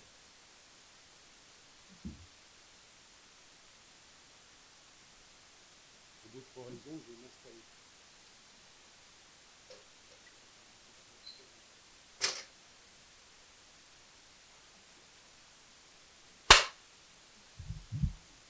Ça devient dangereux. Hein. Alors, l'ordre du jour porte... bon, d'abord, bonjour, messieurs et mesdames les élus, et bonjour, monsieur le maire. L'ordre du jour porte sur le débat d'orientation budgétaire et, simultanément, sur le vote du budget 2020. C'est lié. Sur le document d'orientation budgétaire, permettez-moi quelques questions et constats. Page 6, et vous vous reportez également à la page 10, vous évoquez au chapitre 68, je m'excuse d'être précis, mais quand on regarde des choses, on va précisément, les provisions, vous évoquez en 2018 et 2019, des provisions de 150 000 euros réalisées, je vous cite, pour faire face à l'incertitude quant au montant de l'impôt sur les sociétés auxquelles la commune pourrait être assujettie dans le cadre du Festival des Lanternes. En 2020, cette provision disparaît puisque vous prévoyez une reprise de 300 000 euros au compte 78-75. Est-ce à dire que vous estimez qu'il n'y a plus besoin de cette provision et que le risque du paiement de l'impôt sur les sociétés est écarté? Et quels sont les éléments qui vous permettent d'inscrire cette reprise? Voilà ma première question. Deuxième question, page 13, au petit chapitre patrimoine, vous reprenez les travaux de rénovation de l'abbatiale Saint-Michel. Dans le document d'orientation budgétaire est inscrit une somme de 535 000 euros, subventionnée à 70%. Or, sur le document budgétaire examiné en commission des finances, il est inscrit, au compte 943 d'investissement, la somme de 900 680 euros pour 2020. Qu'y croire, qu'en penser, il y a tout de même une différence de 365 000 euros 680, une paille. Donc je voudrais quand même des explications sur cette différence. Page 13, sport, vie sociale et loisirs. Vous déclarez dans le document, comme j'ai pu l'annoncer il y a quelque temps déjà, nous avons décidé de saisir l'opportunité qui se présente pour la ville de Gaillac de pouvoir devenir acquéreur des anciens établissements d'Almas pour 450 000 euros. Et là, les chiffres correspondent bien au document budgétaire 2020. En vue de créer une maison des associations. Si vous l'avez annoncé dans la presse et autour de vous, les élus du conseil municipal, en tant qu'élus, n'ont jusqu'à présent pas été consultés sur ce sujet. Il n'y a pas eu de pointe de l'ordre du jour que je sache. Il n'y a donc pas eu débat. Pas encore. Les contacts que nous avons eus avec les associations montrent d'ailleurs qu'elles ont des avis très divers sur ce regroupement. Enfin, pour conclure, vous y avez fait allusion, vous finissez en abordant avec ironie le projet de la piste d'athlétisme. Mais pas une seule ligne budgétaire sur 2020. Alors, c'est l'Arlésienne de Gaillac, la fameuse étude de faisabilité promise depuis quelques années a-t-elle été réalisée? Par qui? Quels en sont les résultats? Nous ne le saurons pas encore cette année, puisque ce n'est pas encore inscrit au budget 2020. Plus généralement, je constate, comme M. Périllou, M. Bataillou, que ce document destiné à alimenter le débat d'orientation n'en est pas vraiment un. Il fait le constat des années 2018 et 2019, mais les projets et perspectives ne marquent aucune réflexion de fond sur la période douloureuse que nous venons de vivre en raison de la pandémie et de ses conséquences sanitaires. Je vous remercie. Merci, M. Collin et M. Bataillou pour ces questions. Nous allons pouvoir échanger. Pierre va peut-être parler pour le Festival des Lanternes et l'excédent et les sommes de 300 000 euros. Je voudrais juste, M. Bataillou, revenir sur l'économie. L'économie, c'est tous les jours qu'on participe et qu'on aide à l'économie. Quand on enlève le droit de place, déjà, c'est une petite aide, mais nous l'avons fait. L'économie, la compétence, c'est l'agglomération qui l'a. Et nous travaillons avec l'agglomération dans un contexte de renouvellement. Je vous rappelle qu'il y a des élections dans quelques jours. Donc les axes sur les actions qui seront menées notamment, ou qui sont menées actuellement par Francis Ruffel, sont à l'étude, mais il faut le budgétiser, tout ça, avec l'agglomération. Il y a des aides et des soutiens que l'on pourra faire avec l'accord de l'agglomération. Pour l'instant, on est, et je le conçois, dans une période qui est une période floue.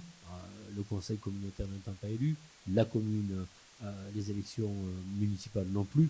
On est quand même dans une période floue. Mais le travail d'aide à l'économie, il se fait également par les investissements que nous faisons, que nous amenons après le vote du budget. Il y a des investissements qui sont lancés. Ces investissements amènent des choix d'entreprise, des engagements. Quand on répare le muséum, le mur du muséum, c'est des entreprises qui travaillent. Quand on lance des travaux de voirie, c'est des entreprises qui travaillent. L'économie ne s'arrête pas qu'aux commerçants. Il est tout un tissu, le tissu tertiaire, et tout cela, bien sûr, est un soutien par les investissements. D'ailleurs, c'est une des raisons pour que le gouvernement ait mis ces élections le 28 juin, vous le savez. C'est pour ne pas freiner les investissements que doivent faire les communes et pouvoir engager les coûts le plus rapidement possible. Ça, c'est de l'économie aussi. Et dans la liste des travaux que nous proposons, que nous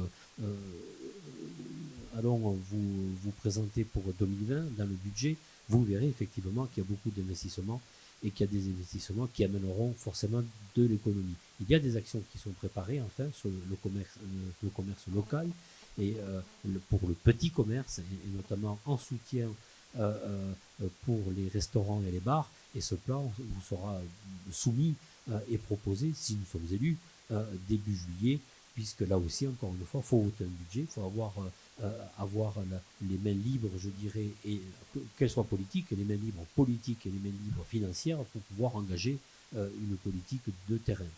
Ça, c'est pour répondre sur l'économie. Le Festival de Lanterne, Pierre va donner quelques informations. Excusez-moi. Oui, bonsoir tout d'abord à tout le monde.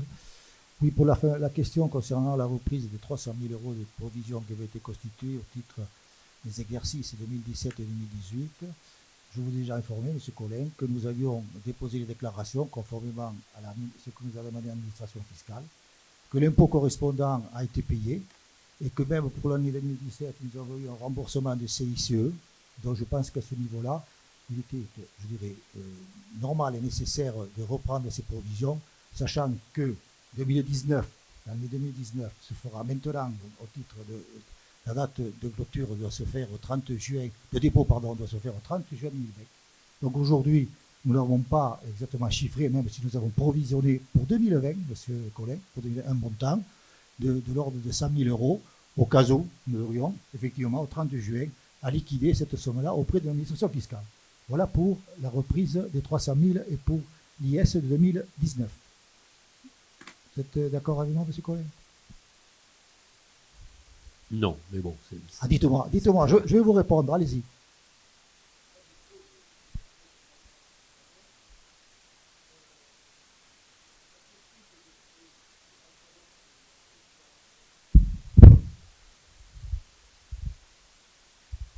Mais où on en est sur la question de cette fameuse taxe sur les sociétés? On la paiera, on la paiera pas. C'est tout.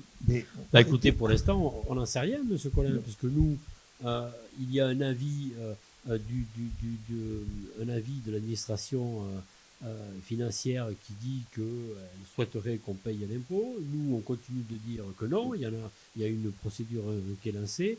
On continue et on amène toute une série d'arguments solides pour ne pas payer cet impôt. Et aujourd'hui, les services fiscaux ne reviennent pas vers nous. Ils doivent peut-être réfléchir, ils doivent regarder, ou quoi qu'il en soit, il y aura une procédure qui sera lancée. Pour l'instant, on en est aux discussions. Nous, on dit qu'on n'est pas d'accord pour payer cet impôt. On ne va pas revenir sur les raisons qu'on a évoquées à plusieurs conseils municipaux. On dit on n'est pas d'accord. L'administration fiscale dit nous on aimerait, mais personne, ni l'un ni l'autre, n'ont lancé. Pour l'instant, on attend. Chacun reste sur ses positions. On est dans des discussions. Je ne peux pas vous dire aujourd'hui si on sera condamné dans 2, 3 ans, 4 ans, 5 ans. On ne sait pas. C'est pourquoi je m'interroge sur cette reprise de provision. Autant la laisser en provision. Parce que nous, on continue quand même à faire des comptes et à payer ce qu'on doit, ce que nous, on estime devoir. Nous avons, quand même, il me semble connaître suffisamment le sujet.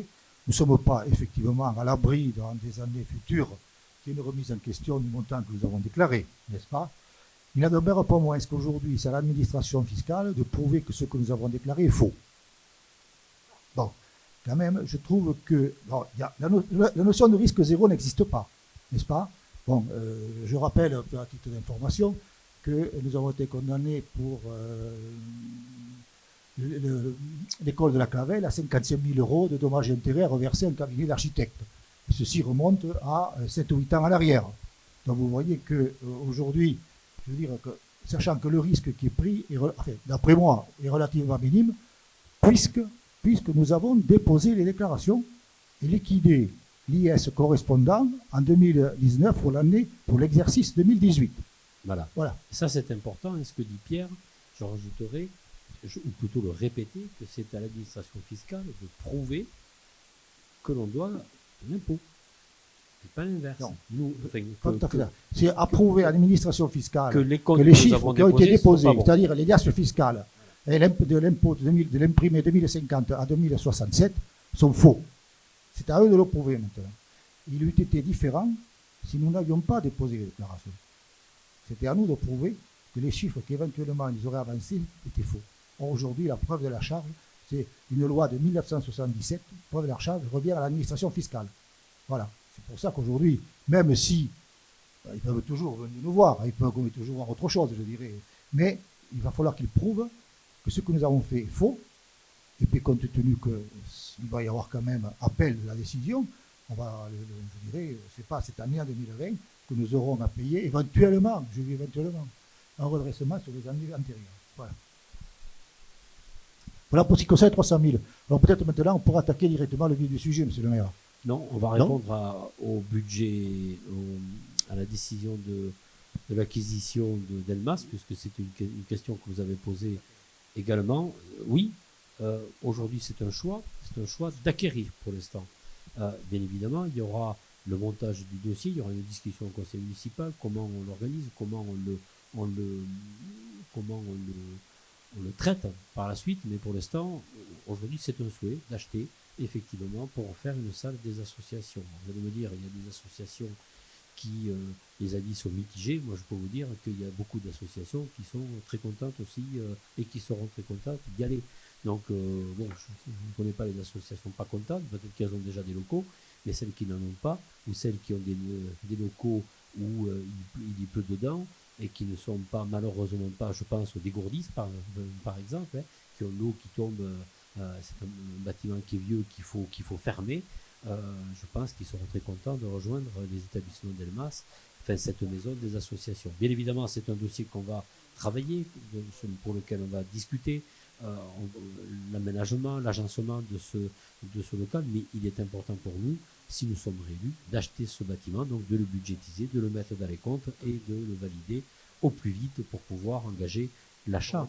Voilà. Mais on n'en est pas dans l'organisation fonctionnelle, je veux dire. Dans l'organisation fonctionnelle, il y aura débat, il y aura des commissions, commission sport, commission association, et ça discutera, ça montera, ce projet sera bien étudié. Après, vous pouvez dire, non, nous, on estime que c'est pas un bon choix.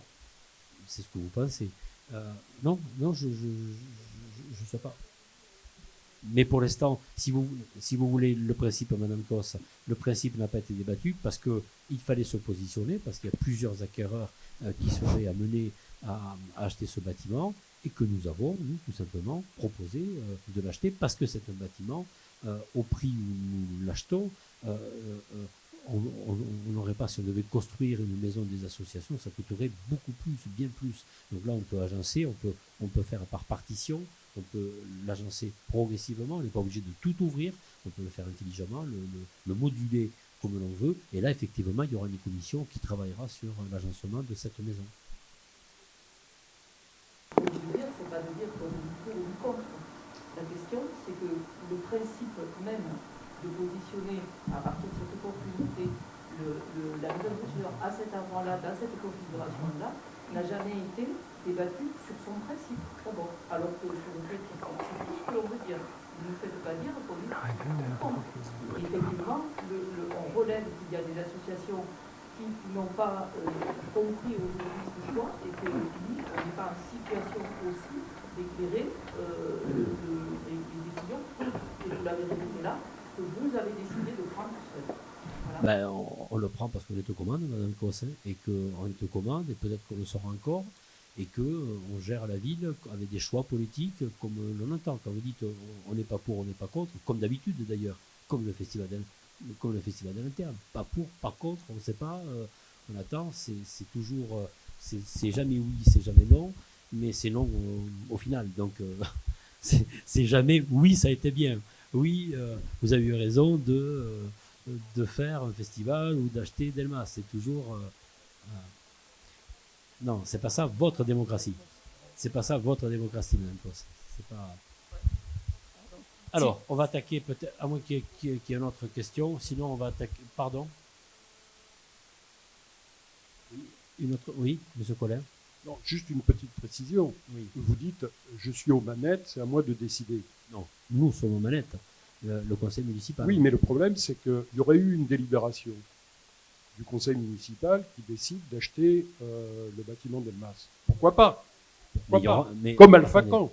On l'a fait pour Alphacan, pourquoi on ne le fait pas pour Delmas? Attendez, mais il y aura une délibération. Mais je crois que vous oubliez... Oui, mais vous mettez la charrue avant les bœufs. Mais pas du tout. Mais pas du tout. Dans le débat d'orientation budgétaire, nous prévoyons de faire effectivement l'acquisition des locaux Jean-Pierre Delmas. Nous prévoyons de refaire telle rue. Nous prévoyons de mettre tel bâtiment, de faire telle action d'accessibilité. Nous prévoyons de faire les fouilles. Ça s'appelle des prévisions budgétaires, mais forcément, on ne va pas acheter en cachette un samedi matin les bâtiments Jean-Pierre Delmas sans avoir une délibération qui va justifier l'autorisation. Mais vous êtes en train de dire quoi? Que ça y est, non, c'est pas acheté. On prévoit débat d'orientation budgétaire. On prévoit d'acheter l'acquisition des locaux Jean-Pierre Delmas. Et il y aura une délibération qui sera avec le prix, avec le prix vendu, la TVA s'il y en a, le notaire qui sera choisi, enfin toutes les procédures que mettront en place l'urbanisme. On l'a pas acheté encore, hein, mais on prévoit, effectivement, on prévoit. Vous parlez de la piste d'athlétisme, on prévoit aussi. Alors, vous n'avez pas vu de mon Des années qu'on prévoit. Non, écoutez, oui, effectivement, il y a peut-être 20 ans que vous prévoyez. L'ancienne municipalité l'avait prévu, comme elle avait prévu plein de choses et qu'elle n'a jamais réalisé. On a expliqué la piste d'athlétisme. On l'a expliqué. On n'est pas, depuis, on a annoncé effectivement dans ce mandat que nous ferions la piste d'athlétisme. On ne l'a pas faite pour des raisons, et on a expliqué, pour des raisons budgétaires, 800 000 euros d'un côté, 3 millions, 4 millions de l'autre. On s'est dit on va se poser parce qu'on n'avait pas la capacité d'investir sur 4 millions d'euros sur une piste d'athlétisme. Il y avait le lieu également qui était un débat. Il y a eu un élu au sport qui a démissionné, je le rappelle, il est plus proche de vous maintenant que de nous. Il a démissionné, c'est peut-être la raison pour laquelle ça n'a pas été assez vite aussi, peut-être, cette piste d'athlétisme. Mais aujourd'hui, il y a des personnes qui sont aux commandes au sport, qui travaillent le projet, et ce projet se fera. Mais on n'est pas 3 mois près. Comme on a dit, on préfère faire bien et le faire dans les montants et le budget que nous aurons que dépenser. Vous savez, moi j'aimerais avoir plein de choses dans la ville, construire un tas de choses, mais on n'a pas l'argent. On le fait petit à petit, on le fait tranquillement. Quand le mur du muséum tombe, on ne savait pas qu'on en aurait pour 400 000 euros, monsieur Collin. 400 000 euros. Ah, mais 400 000 euros, il vaut mieux faire la piste d'athlétisme tout de suite ou réparer le mur du muséum. On ne parle pas de 3 890 euros, on parle de 400 000 euros. Donc il faut le temps au temps, il faut des sommes, il faut dégager ces sommes-là, il faut le faire comme il faut. Et malheureusement, il y a des projets. Moi, je préfère effectivement réparer les piscines aujourd'hui. Je préfère réparer et faire de nouveaux vestiaires à Longueville pour 450 000 euros, je le rappelle aussi, et réparer pour presque 300 ou 400 000 euros les piscines de Gaillac, que de lancer la piste d'athlétisme. Aujourd'hui, parce qu'il y a des priorités. Les priorités, et comme l'a dit M. Bataillou tout à l'heure, ce ne sera peut-être pas la piste d'athlétisme, mais ce sera des actions de soutien à l'économie, malgré que la piste d'athlétisme, tout le monde l'attende demain. ben, il y aura peut-être d'autres priorités. C'est pas le Monopoly, une gestion municipale. On n'arrive pas avec 1, 2, 3, tac, on achète, on revend, on fait ce qu'on veut, on a de l'argent, on emprunte à tout va. Non, il y a un budget, que l'on gère en bon père de famille. Quand on a l'argent, on le fait, on ne bloque pas les projets. Et quand on ne l'a pas, ou quand il faut prévoir, et il y a eu tellement de choses qu'il a fallu prévoir, et on l'a répété, ce mandat, il a été un mandat difficile. Ça n'a pas été long fleuve tranquille. Pour cela, ben, il y a des choses, mais ce n'est pas la fin du monde. Hein. Les gens qui veulent courir peuvent courir. Il y a des stades, il y a des pistes. Il n'y a pas, je vous rassure, il n'y aura pas de compétition d'athlétisme à Gaillac. Donc la piste d'athlétisme, elle est pour un secteur d'activité. On les a rencontrés, ces clubs, on discute avec eux, ils ont d'autres endroits aujourd'hui pour le faire. Il n'y a pas mort d'homme. Je veux bien que, si vous ne reprochez que de ne pas avoir fait la piste d'athlétisme, oh là là, grâce, s'il n'y a que ça que vous pouvez nous reprocher, je suis content, finalement. Elle y sera. Alors, il faut adopter ce débat d'orientation budgétaire. Il ne faut pas le voter, mais il faut l'approuver comme quoi il s'est tenu. Donc, qui est contre, qui s'abstient. Merci. Et nous allons donc parler du budget 2020 avec Pierre Tranier. Nous sommes toujours dans les finances, dans le prolongement du DOB. Nous allons parler budget 2020. Tout d'abord, je tiens à rappeler que la commission des finances s'est tenue le 28 mai 2020, où tout le monde était invité, une grande majorité des élus. Donc, le budget 2020, comme d'habitude, la présentation du budget, nous avons le budget principal, en fonctionnement et en investissement, et deux budgets annexes, le lotissement et le budget location locaux, puisque les deux anciens budgets annexes eau et assainissement ont été transférés à l'agglomération du fait des transferts de compétences. En ce qui concerne le budget principal, donc en fonctionnement, on va voir les chiffres et on posera des questions ensuite si vous le voulez bien. En fonctionnement, nous sommes à 17 639 847, un investissement 8 471 713, ce qui nous fait un total de 26 111 560. Et nous avons ensuite le comparatif, si vous voulez bien, plus haut, le comparatif, voilà, qui est le réalisé de 2019 et le prévisionnel 2020. Donc en fonctionnement, nous avons 8,74% de plus, nous verrons après dans le détail pourquoi, et en investissement, nous avons 2,24% de plus.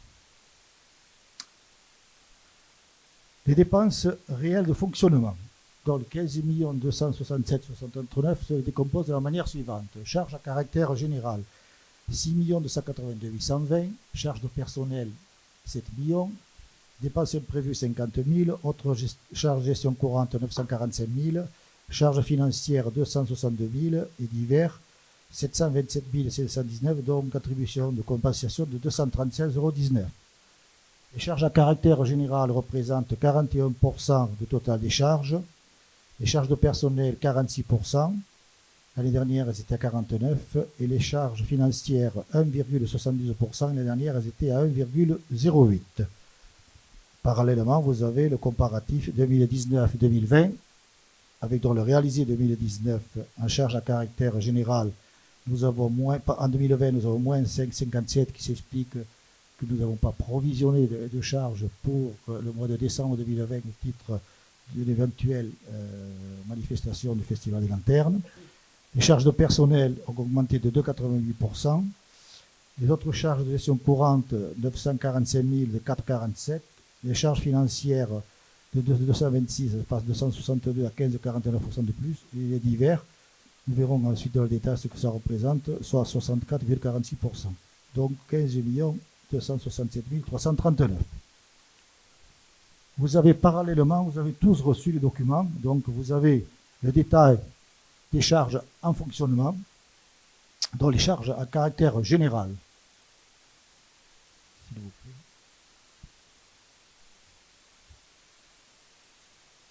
Dans le détail, je voudrais vous faire part de quelques observations sur les évolutions de certains postes. le compte, vous devez l'avoir en principe, hein, le 606-28. Autre fourniture non stockée, qui était de 128 066 en 2019. Nous budgétons 209 900, ce qui correspond aux achats de masques de 80 000 euros. Les 613 500 location mobilière, bien sûr, nous avons une diminution puisque nous étions à 520 000. Je vais parler en cas euros, ce sera aussi simple. Hein. De 520, nous passons à 226, puisqu'il y avait là-dedans toutes les locations au titre des lanternes, des marchés de Noël. Le 618,80, autres frais divers. Nous avons tout cela, c'est pareil, au titre de distribution électrique, marché de Noël plus par Foucault, 170 € par rapport à 120 en 2019. Le 62,28 divers, de 740 000, nous passons à 536 000. Notamment, c'est le gardiennage pendant le Festival des Lanternes. Et le 62,38 divers, nous avons provisionné 137 800 €, ce qui correspond au partenariat des festivals avec TF1.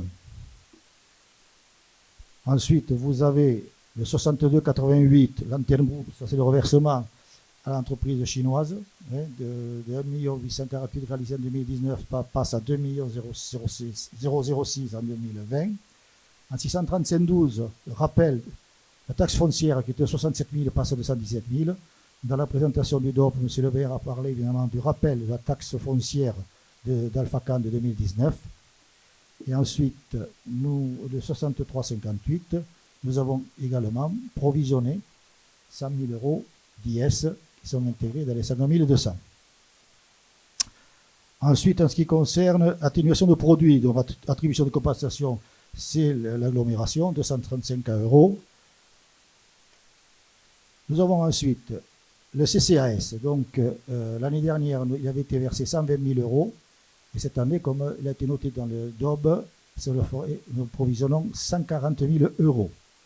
En ce qui concerne les subventions de fonctionnement aux associations, de 417 941 € réalisés en 2019, nous provisionnons 421 000 aux associations gaillacoises.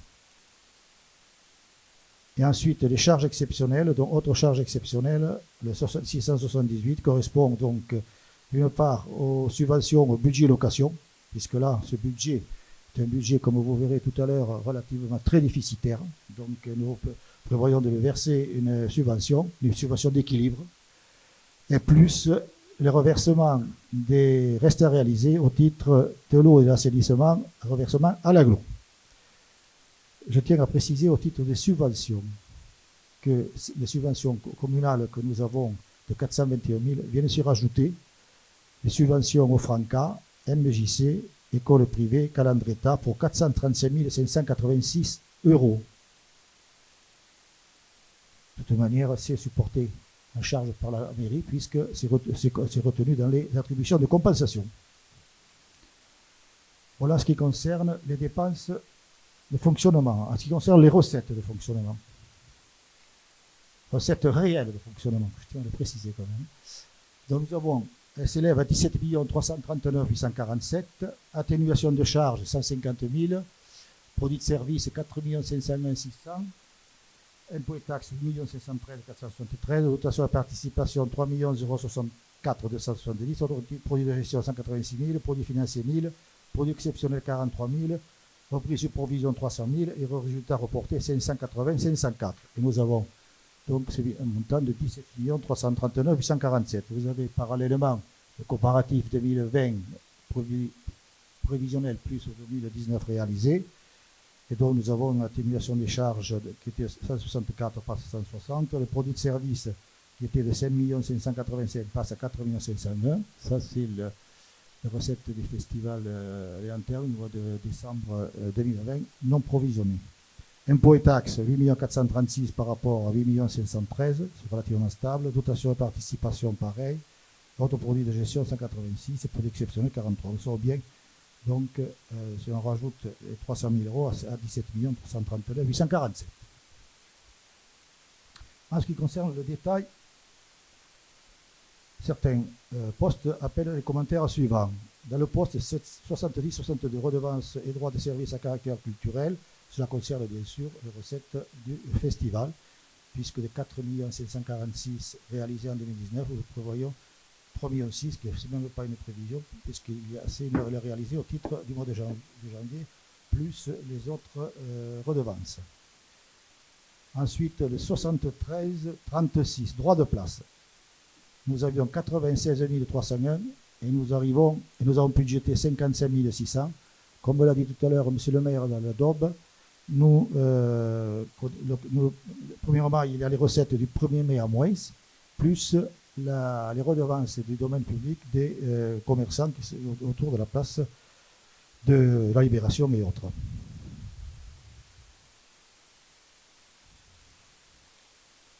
La fiscalité.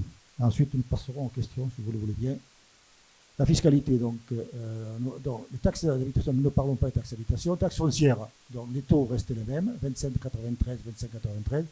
Et sur le non bâti, qui était de 105,33, reste à 105,33%. Et nous avons ensuite la DGF, le produit de la DGF, qui était de 2 164 313 et projeté 2 208 811. Y a-t-il des questions sur le fonctionnement? Non? Eh bien, je continue, puisque si vous le permettez. Les dépenses réelles d'investissement.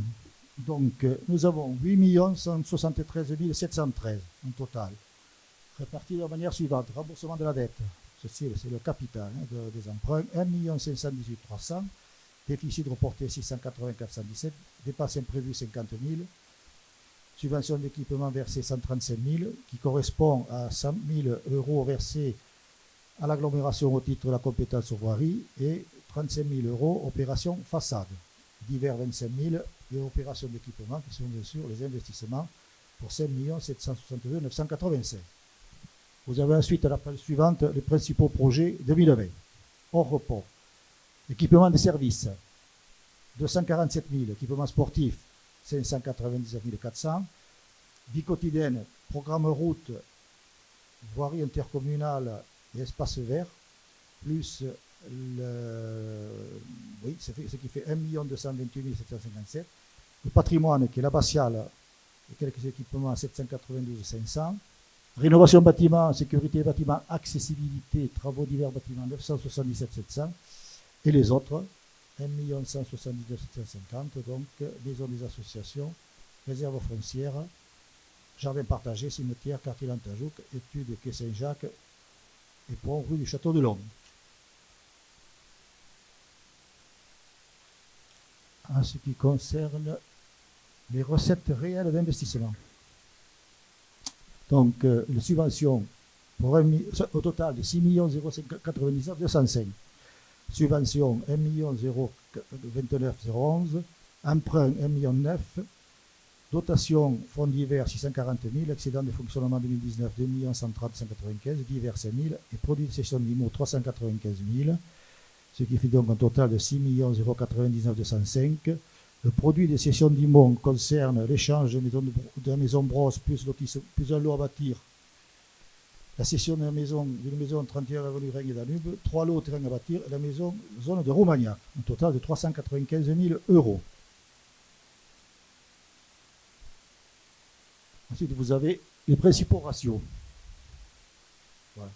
Dans les principaux ratios, qui concernent les dépenses réelles de fonctionnement comparatif Gaillac, le budget 2020 par rapport à 2018 pour des communes de la même strate que Gaillac.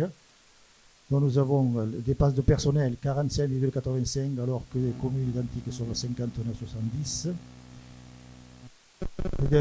Les dettes par habitant au titre de la population 775 euros par habitant et par an alors que c'est 870. Et nous avons ensuite toutes les autres, notamment la DGF à la population, c'est là où nous avons une dotation qui est relativement faible. Et le tableau de synthèse, s'il vous plaît. Voilà.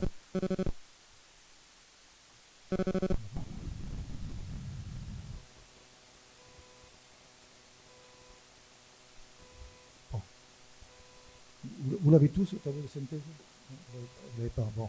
De toute manière, ce tableau reprend l'ensemble des les chiffres que je vous ai donnés, n'est-ce pas, avec la particularité, c'est que cela dégage un autofinancement prévisionnel de 1 781 258. C'est le chiffre à retenir, autofinancement prévisionnel 1 781 258. Voilà pour les investissements. Y a-t-il des questions? Ou je suis mauvais, je présente mal, ou alors c'est que les chiffres sont bons. On va les budgets annexes, donc, si vous le voulez bien. Budget lotissement. Il y aura un débat après, M. Bataillou? D'accord, pas sur le budget? D'accord. Bon, budget lotissement, s'il vous plaît. Donc ce budget appelle pas de commentaire particulier, sauf la subvention d'équilibre du budget principal de 50 000 euros qui permet de rembourser le capital et les frais et le déficit reporté qui est de 147. Budget location locaux. Alors, en budget location locaux, en fonctionnement tout d'abord. En dépenses, nous avons 336 640 qui se décomposent de la manière suivante. Les charges à caractère général, 138 150, charges de personnel, 74, intérêts des emprunts, 113 490, divers, 11 000. Les recettes, 625 000, qui se décomposent de la manière suivante, produits, services et ventes, 225 000, revenus des immeubles, 393 et divers, 8 000, ce qui nous dégage un autofinancement de 289 360. Les investissements en dépenses, nous avons un total de 1 697 de la manière suivante. Déficit reporté 1 388 627. Remboursement capital 303 370. Divers 13 700. Et investissement travaux de camping 45 000 et travaux à la gendarmerie 50 000. En recette, nous avons l'affectation résultat 2019 229 300. Cession immobilisation 70 000, c'est le local rue de la Madeleine. Emprunt théorique d'équilibre 1 206 536. Autofinancement 280 360 et divers 5 500. En ce qui concerne ce budget, il faut dire que les premiers effets de l'étalement des emprunts produiront les effets en 2031 exclusivement. C'est là qu'on commencera peut-être à pouvoir rembourser une partie, éponger une partie du déficit et le reporter. Voilà. Merci Pierre, on va passer au vote du budget primitif. Budget principal, qui est contre? 1, 2, 3 et 2, 5. 5 contre. Qui s'abstient? Merci. Budget annexe au lotissement, qui est contre? Qui s'abstient? Merci. Budget annexe location des locaux, qui est contre? Que vous m'avez quoi ça? 2 contre. Qui s'abstient? Merci. Et voilà. Pardon, M. Bataillou. Tout à l'heure, j'ai introduit ça au micro, donc juste pour préciser aux exprimés sur le débat d'orientation budgétaire. Le souhait, ce n'était pas de rentrer dans les détails par chapitre du budget. Voilà, donc le débat a eu lieu sur l'orientation budgétaire. On ne va pas rentrer dans des débats comptables, c'est sur l'orientation, principalement que nous avons des divergences. Par ailleurs, comme je l'ai précisé en introduction, nous sommes dans un contexte particulier. Il est important que, même si nous avons des divergences, les budgets se votent, que la gestion courante se fasse, même si, peu importe qui sera élu après le 28 juin, il faut que les choses restent dans le contexte sanitaire dans lequel nous sommes. Ça doit dépasser ce qui doit se passer le 28 juin. Je partage complètement votre analyse et nous allons passer au vote des taux d'imposition 2020.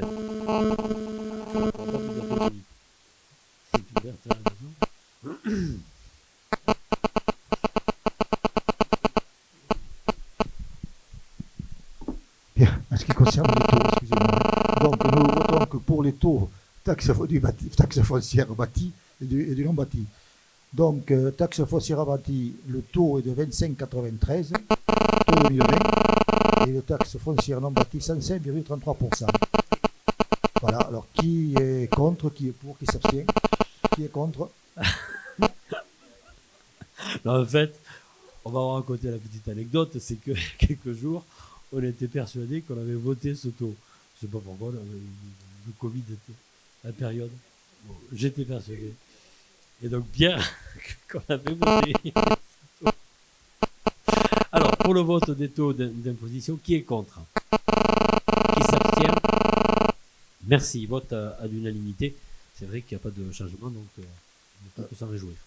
Rénovation de la passerelle à Saint-Michel. Révision de l'autorisation de programme.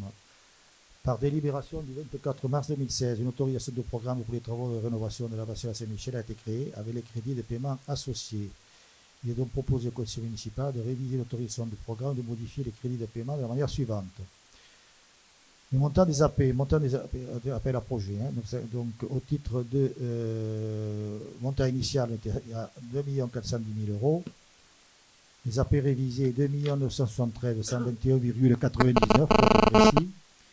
Les crédits de paiement antérieurs, cumulés au 31/12, 1 922 441,63. Et les crédits de paiement 2020, 900 680,36, plus 150 000 euros d'études de la restauration intérieure.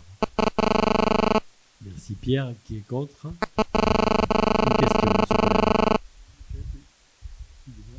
J'ai posé une question tout à l'heure sur la différence de compte que j'avais vu, cru voir, je ne sais pas, entre, que je retrouve d'ailleurs dans cette délibération, hein, les 900 680 000 euros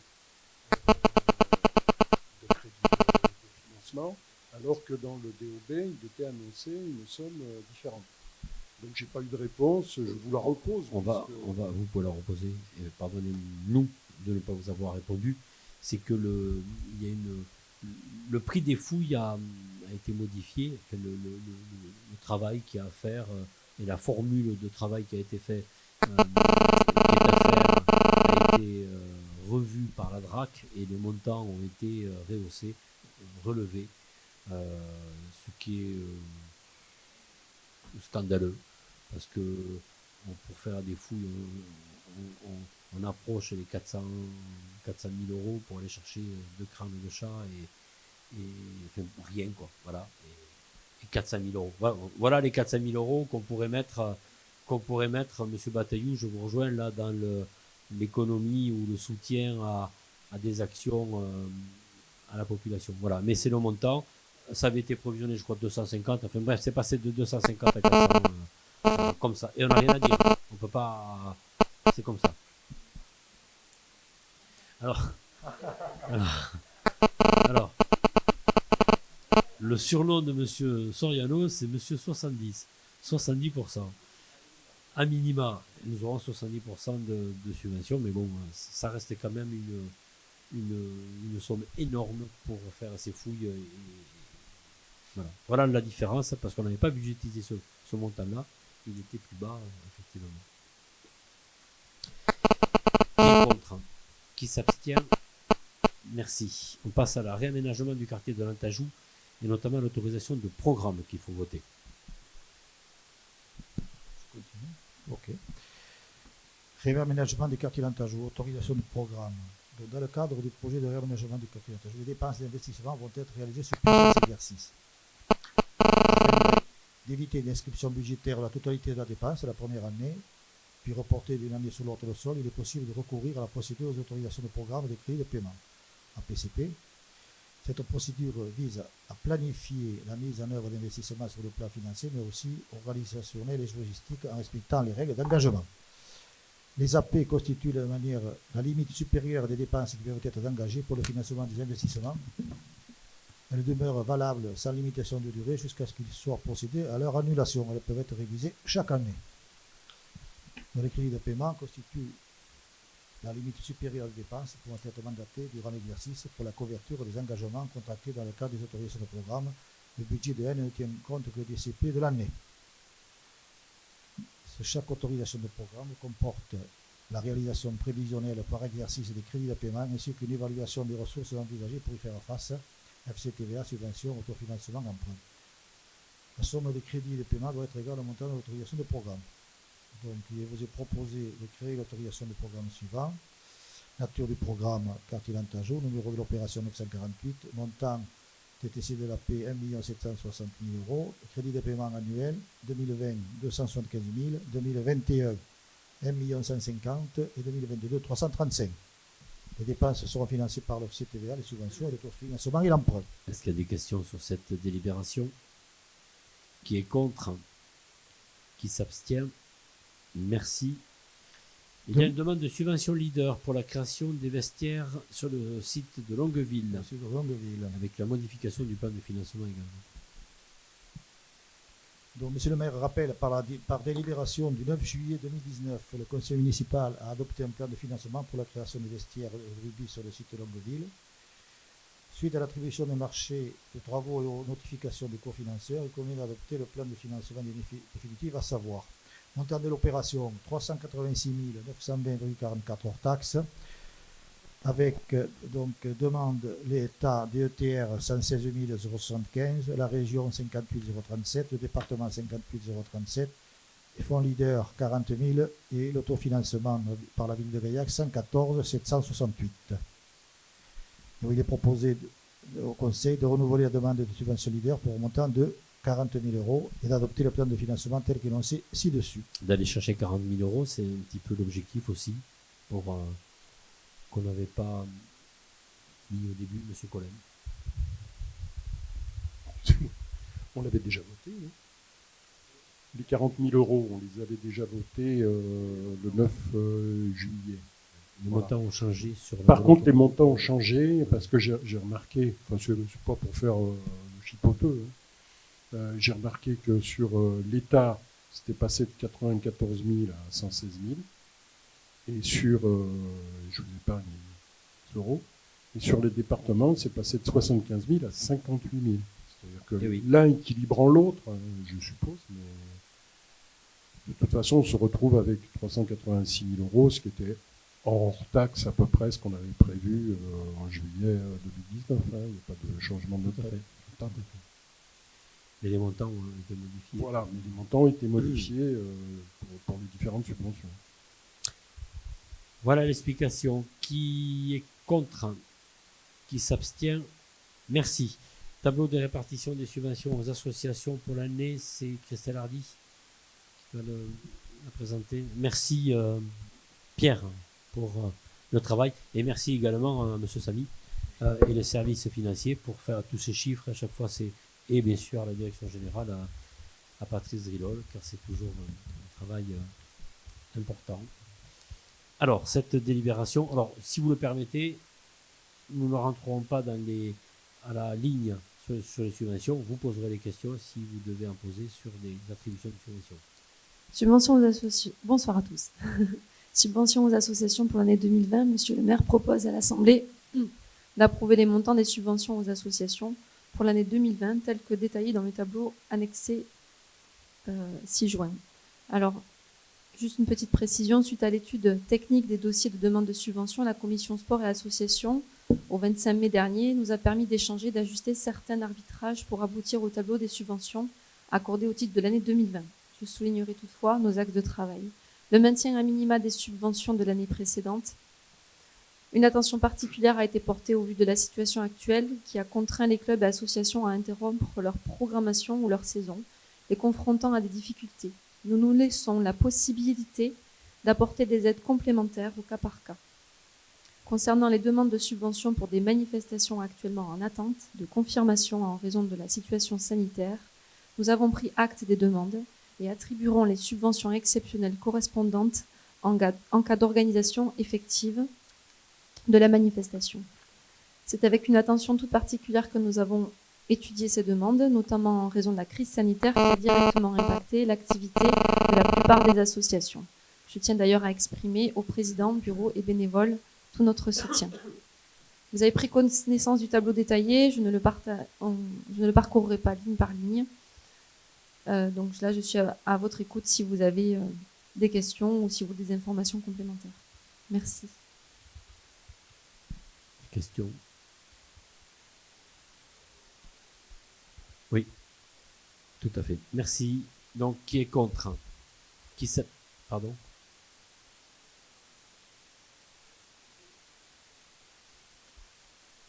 D'accord.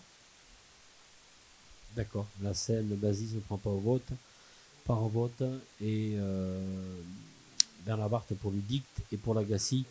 Et la Seine pour les 33 ou 34 associations. Pour toute la délibération. Oui, non, mais tout à fait. Mais je précise pour quelle... Et la Seine, il est partout. Donc, qui est contre? Qui s'abstient? Merci. Vote à l'unanimité pour les subventions. Merci pour les clubs et les associations. On passe à des questions d'Urba. Ah, d'accord. Donc je ne l'ai pas. Elle est ici. Alors il suffit, voilà, modification relative à la demande de subvention pour une opération de fouille à l'abbatiale Saint-Michel. Elle annule et remplace la délibération du jeudi 3 octobre 2019. Donc le changement de méthodologie, c'est ce qu'on disait tout à l'heure, demandé par la DRAC Occitanie concernant les fouilles de l'abbatiale, entraîne un surcoût de chantier de la tranche. Donc on est montant de l'opération 361 194,61 hors taxe. Subvention de DRAC 50%, 180 597,31 euros. Subvention du conseil régional 20%, 72 238,92 euros. Ville de Gaillac 108 358,38 euros. Les crédits nécessaires seront inscrits au budget 2020. Je vous demande donc d'approuver cette délibération. Des questions? Qui est contre? Qui s'abstient? Merci. On passe à l'Urba avec Dominique Hérissou. Dénomination de voie concernant la route de Saint-Jérôme. Il faut allumer le micro.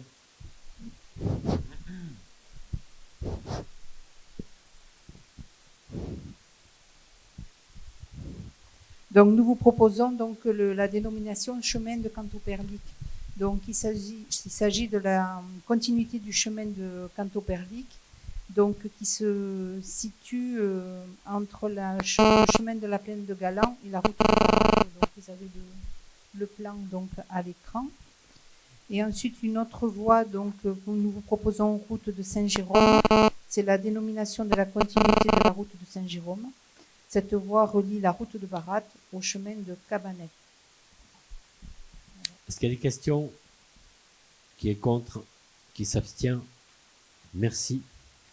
Ensuite, une délibération dans le cadre de l'acquisition de la parcelle appartenant à M. Sébastien Dumartin. C'est une délibération que nous avons déjà prise en date du 19 juin 2019, donc pour un montant de 6 550 euros. Et donc, il y avait eu une omission parce qu'il faut rajouter donc, la reconstruction à l'identique de la clôture existante en limite séparative sur la nouvelle limite après bornage, à savoir hauteur 1,20 m, grillage souple et poteau béton. Donc, les travaux seront réalisés au plus tard le 31 décembre 2020. Est-ce qu'il y a des questions? Qui est contre? Qui s'abstient? Merci. Merci Dominique, et on va passer aux dernières délibérations avec Monique Guille, la création d'emplois permanents.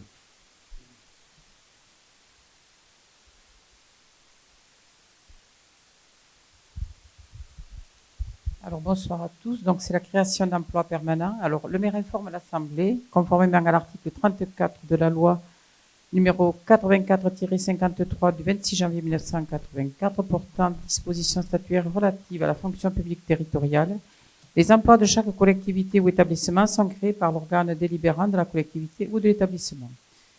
Considérant que les besoins de service nécessitent la création ou la modification d'emplois permanents selon les tableaux récapitulatifs, donc ci-dessous je vais vous donner le tableau récapitulatif des modifications d'emplois permanents suite donc à l'avis de la CAP du CDG 81. Donc, les postes sont modifiés au 1er juillet 2020. Alors, au service ressources humaines, Une assistante de ressources humaines qui est au grade d'adjoint administratif et qui va passer adjoint administratif principal deuxième classe pour un temps complet. Au pôle ressources communication, chargé de réception, un adjoint administratif principal deuxième classe qui passera adjoint technique principal première classe à temps complet. Au pôle attractivité et culture, un agent d'accueil qui est adjoint administratif et qui passera adjoint administratif principal deuxième classe à temps complet. Au pôle culturel et attractivité aussi, un référent administratif logistique qui est rédacteur, qui passe rédacteur principal deuxième classe à temps complet. Aux espaces verts, un référent espace vert qui est technicien, qui passera technicien principal deuxième classe à temps complet. Aux espaces verts, toujours un chef d'équipe qui est adjoint technique principal deuxième classe, qui passera donc adjoint principal technique première classe à temps complet. Ensuite, il y aura un poste à modifier au 1er octobre 2020. Au service bâtiment, un adjoint travaux et maintenance qui est agent de maîtrise et qui passera agent de maîtrise principal temps complet. Au service voirie, un chef d'équipe qui passera qui est agent de maîtrise et qui passera agent de maîtrise principal à temps complet. Et pour terminer, au 1er décembre 2020, au service espace vert, un agent des espaces verts, donc qui est adjoint technique principal deuxième classe et qui passera adjoint technique principal de première classe temps complet. Est-ce qu'il y a des questions? Est-ce qu'il y a des questions? Qui est contre? Qui s'abstient? Merci. Merci, Monique. Je voulais juste revenir un instant sur le départ tout à l'heure de M. Domenech. Je trouve scandaleux que cette personne pour laquelle nous avons changé la date de la commission des finances et nous avons changé l'heure pour qu'il puisse y participer. Il n'est même pas venu, même pas daigné s'excuser et pour venir ce soir, et il savait très bien que que ce conseil municipal devait être ici à Donvesset et non pas à la salle des spectacles qui était beaucoup trop grande pour faire peut-être ce que lui appelle un spectacle quand il vient à un show, quand il vient dans les conseils municipaux depuis maintenant 6 ans. Donc je trouve scandaleux de filmer le conseil pour en faire la propagande ce soir sur les sites internet en disant je ne participe pas à ce conseil parce qu'il est mal organisé. On a essayé de l'organiser dans le mieux que possible. La salle d'Onvesset nous paraissait la plus appropriée pour organiser ce conseil, plutôt que la salle des spectacles où on peut accueillir 1100 personnes. Voilà. Et que cette personne ne respecte pas la démocratie. Je pense qu'avant de donner des leçons, il devrait en prendre, montrer l'exemple. Voilà. Ceci étant dit, ce conseil donc est maintenant terminé. Nous allons le prochain, le sera après les élections municipales qui auront lieu le 28 juin. Je remercie tout le travail qui a été accompli, qu'il soit dans la majorité, qu'il soit dans l'adversité pendant ces 6 années de mandat. Et j'espère pouvoir vous retrouver à cette même place le mois prochain. Ou sinon, la vie continuera, bien évidemment, car une ville, elle vit, elle continue, elle a tant de choses doivent encore se faire et arriver. Donc, que de belles choses en perspective. Bonne soirée à tous, merci et soyez encore une fois prudents. Et il faut signer les conseils, le conseil municipal, le compte, le budget. Voilà, merci. Merci à tous, n'oubliez pas de signer. Bonsoir.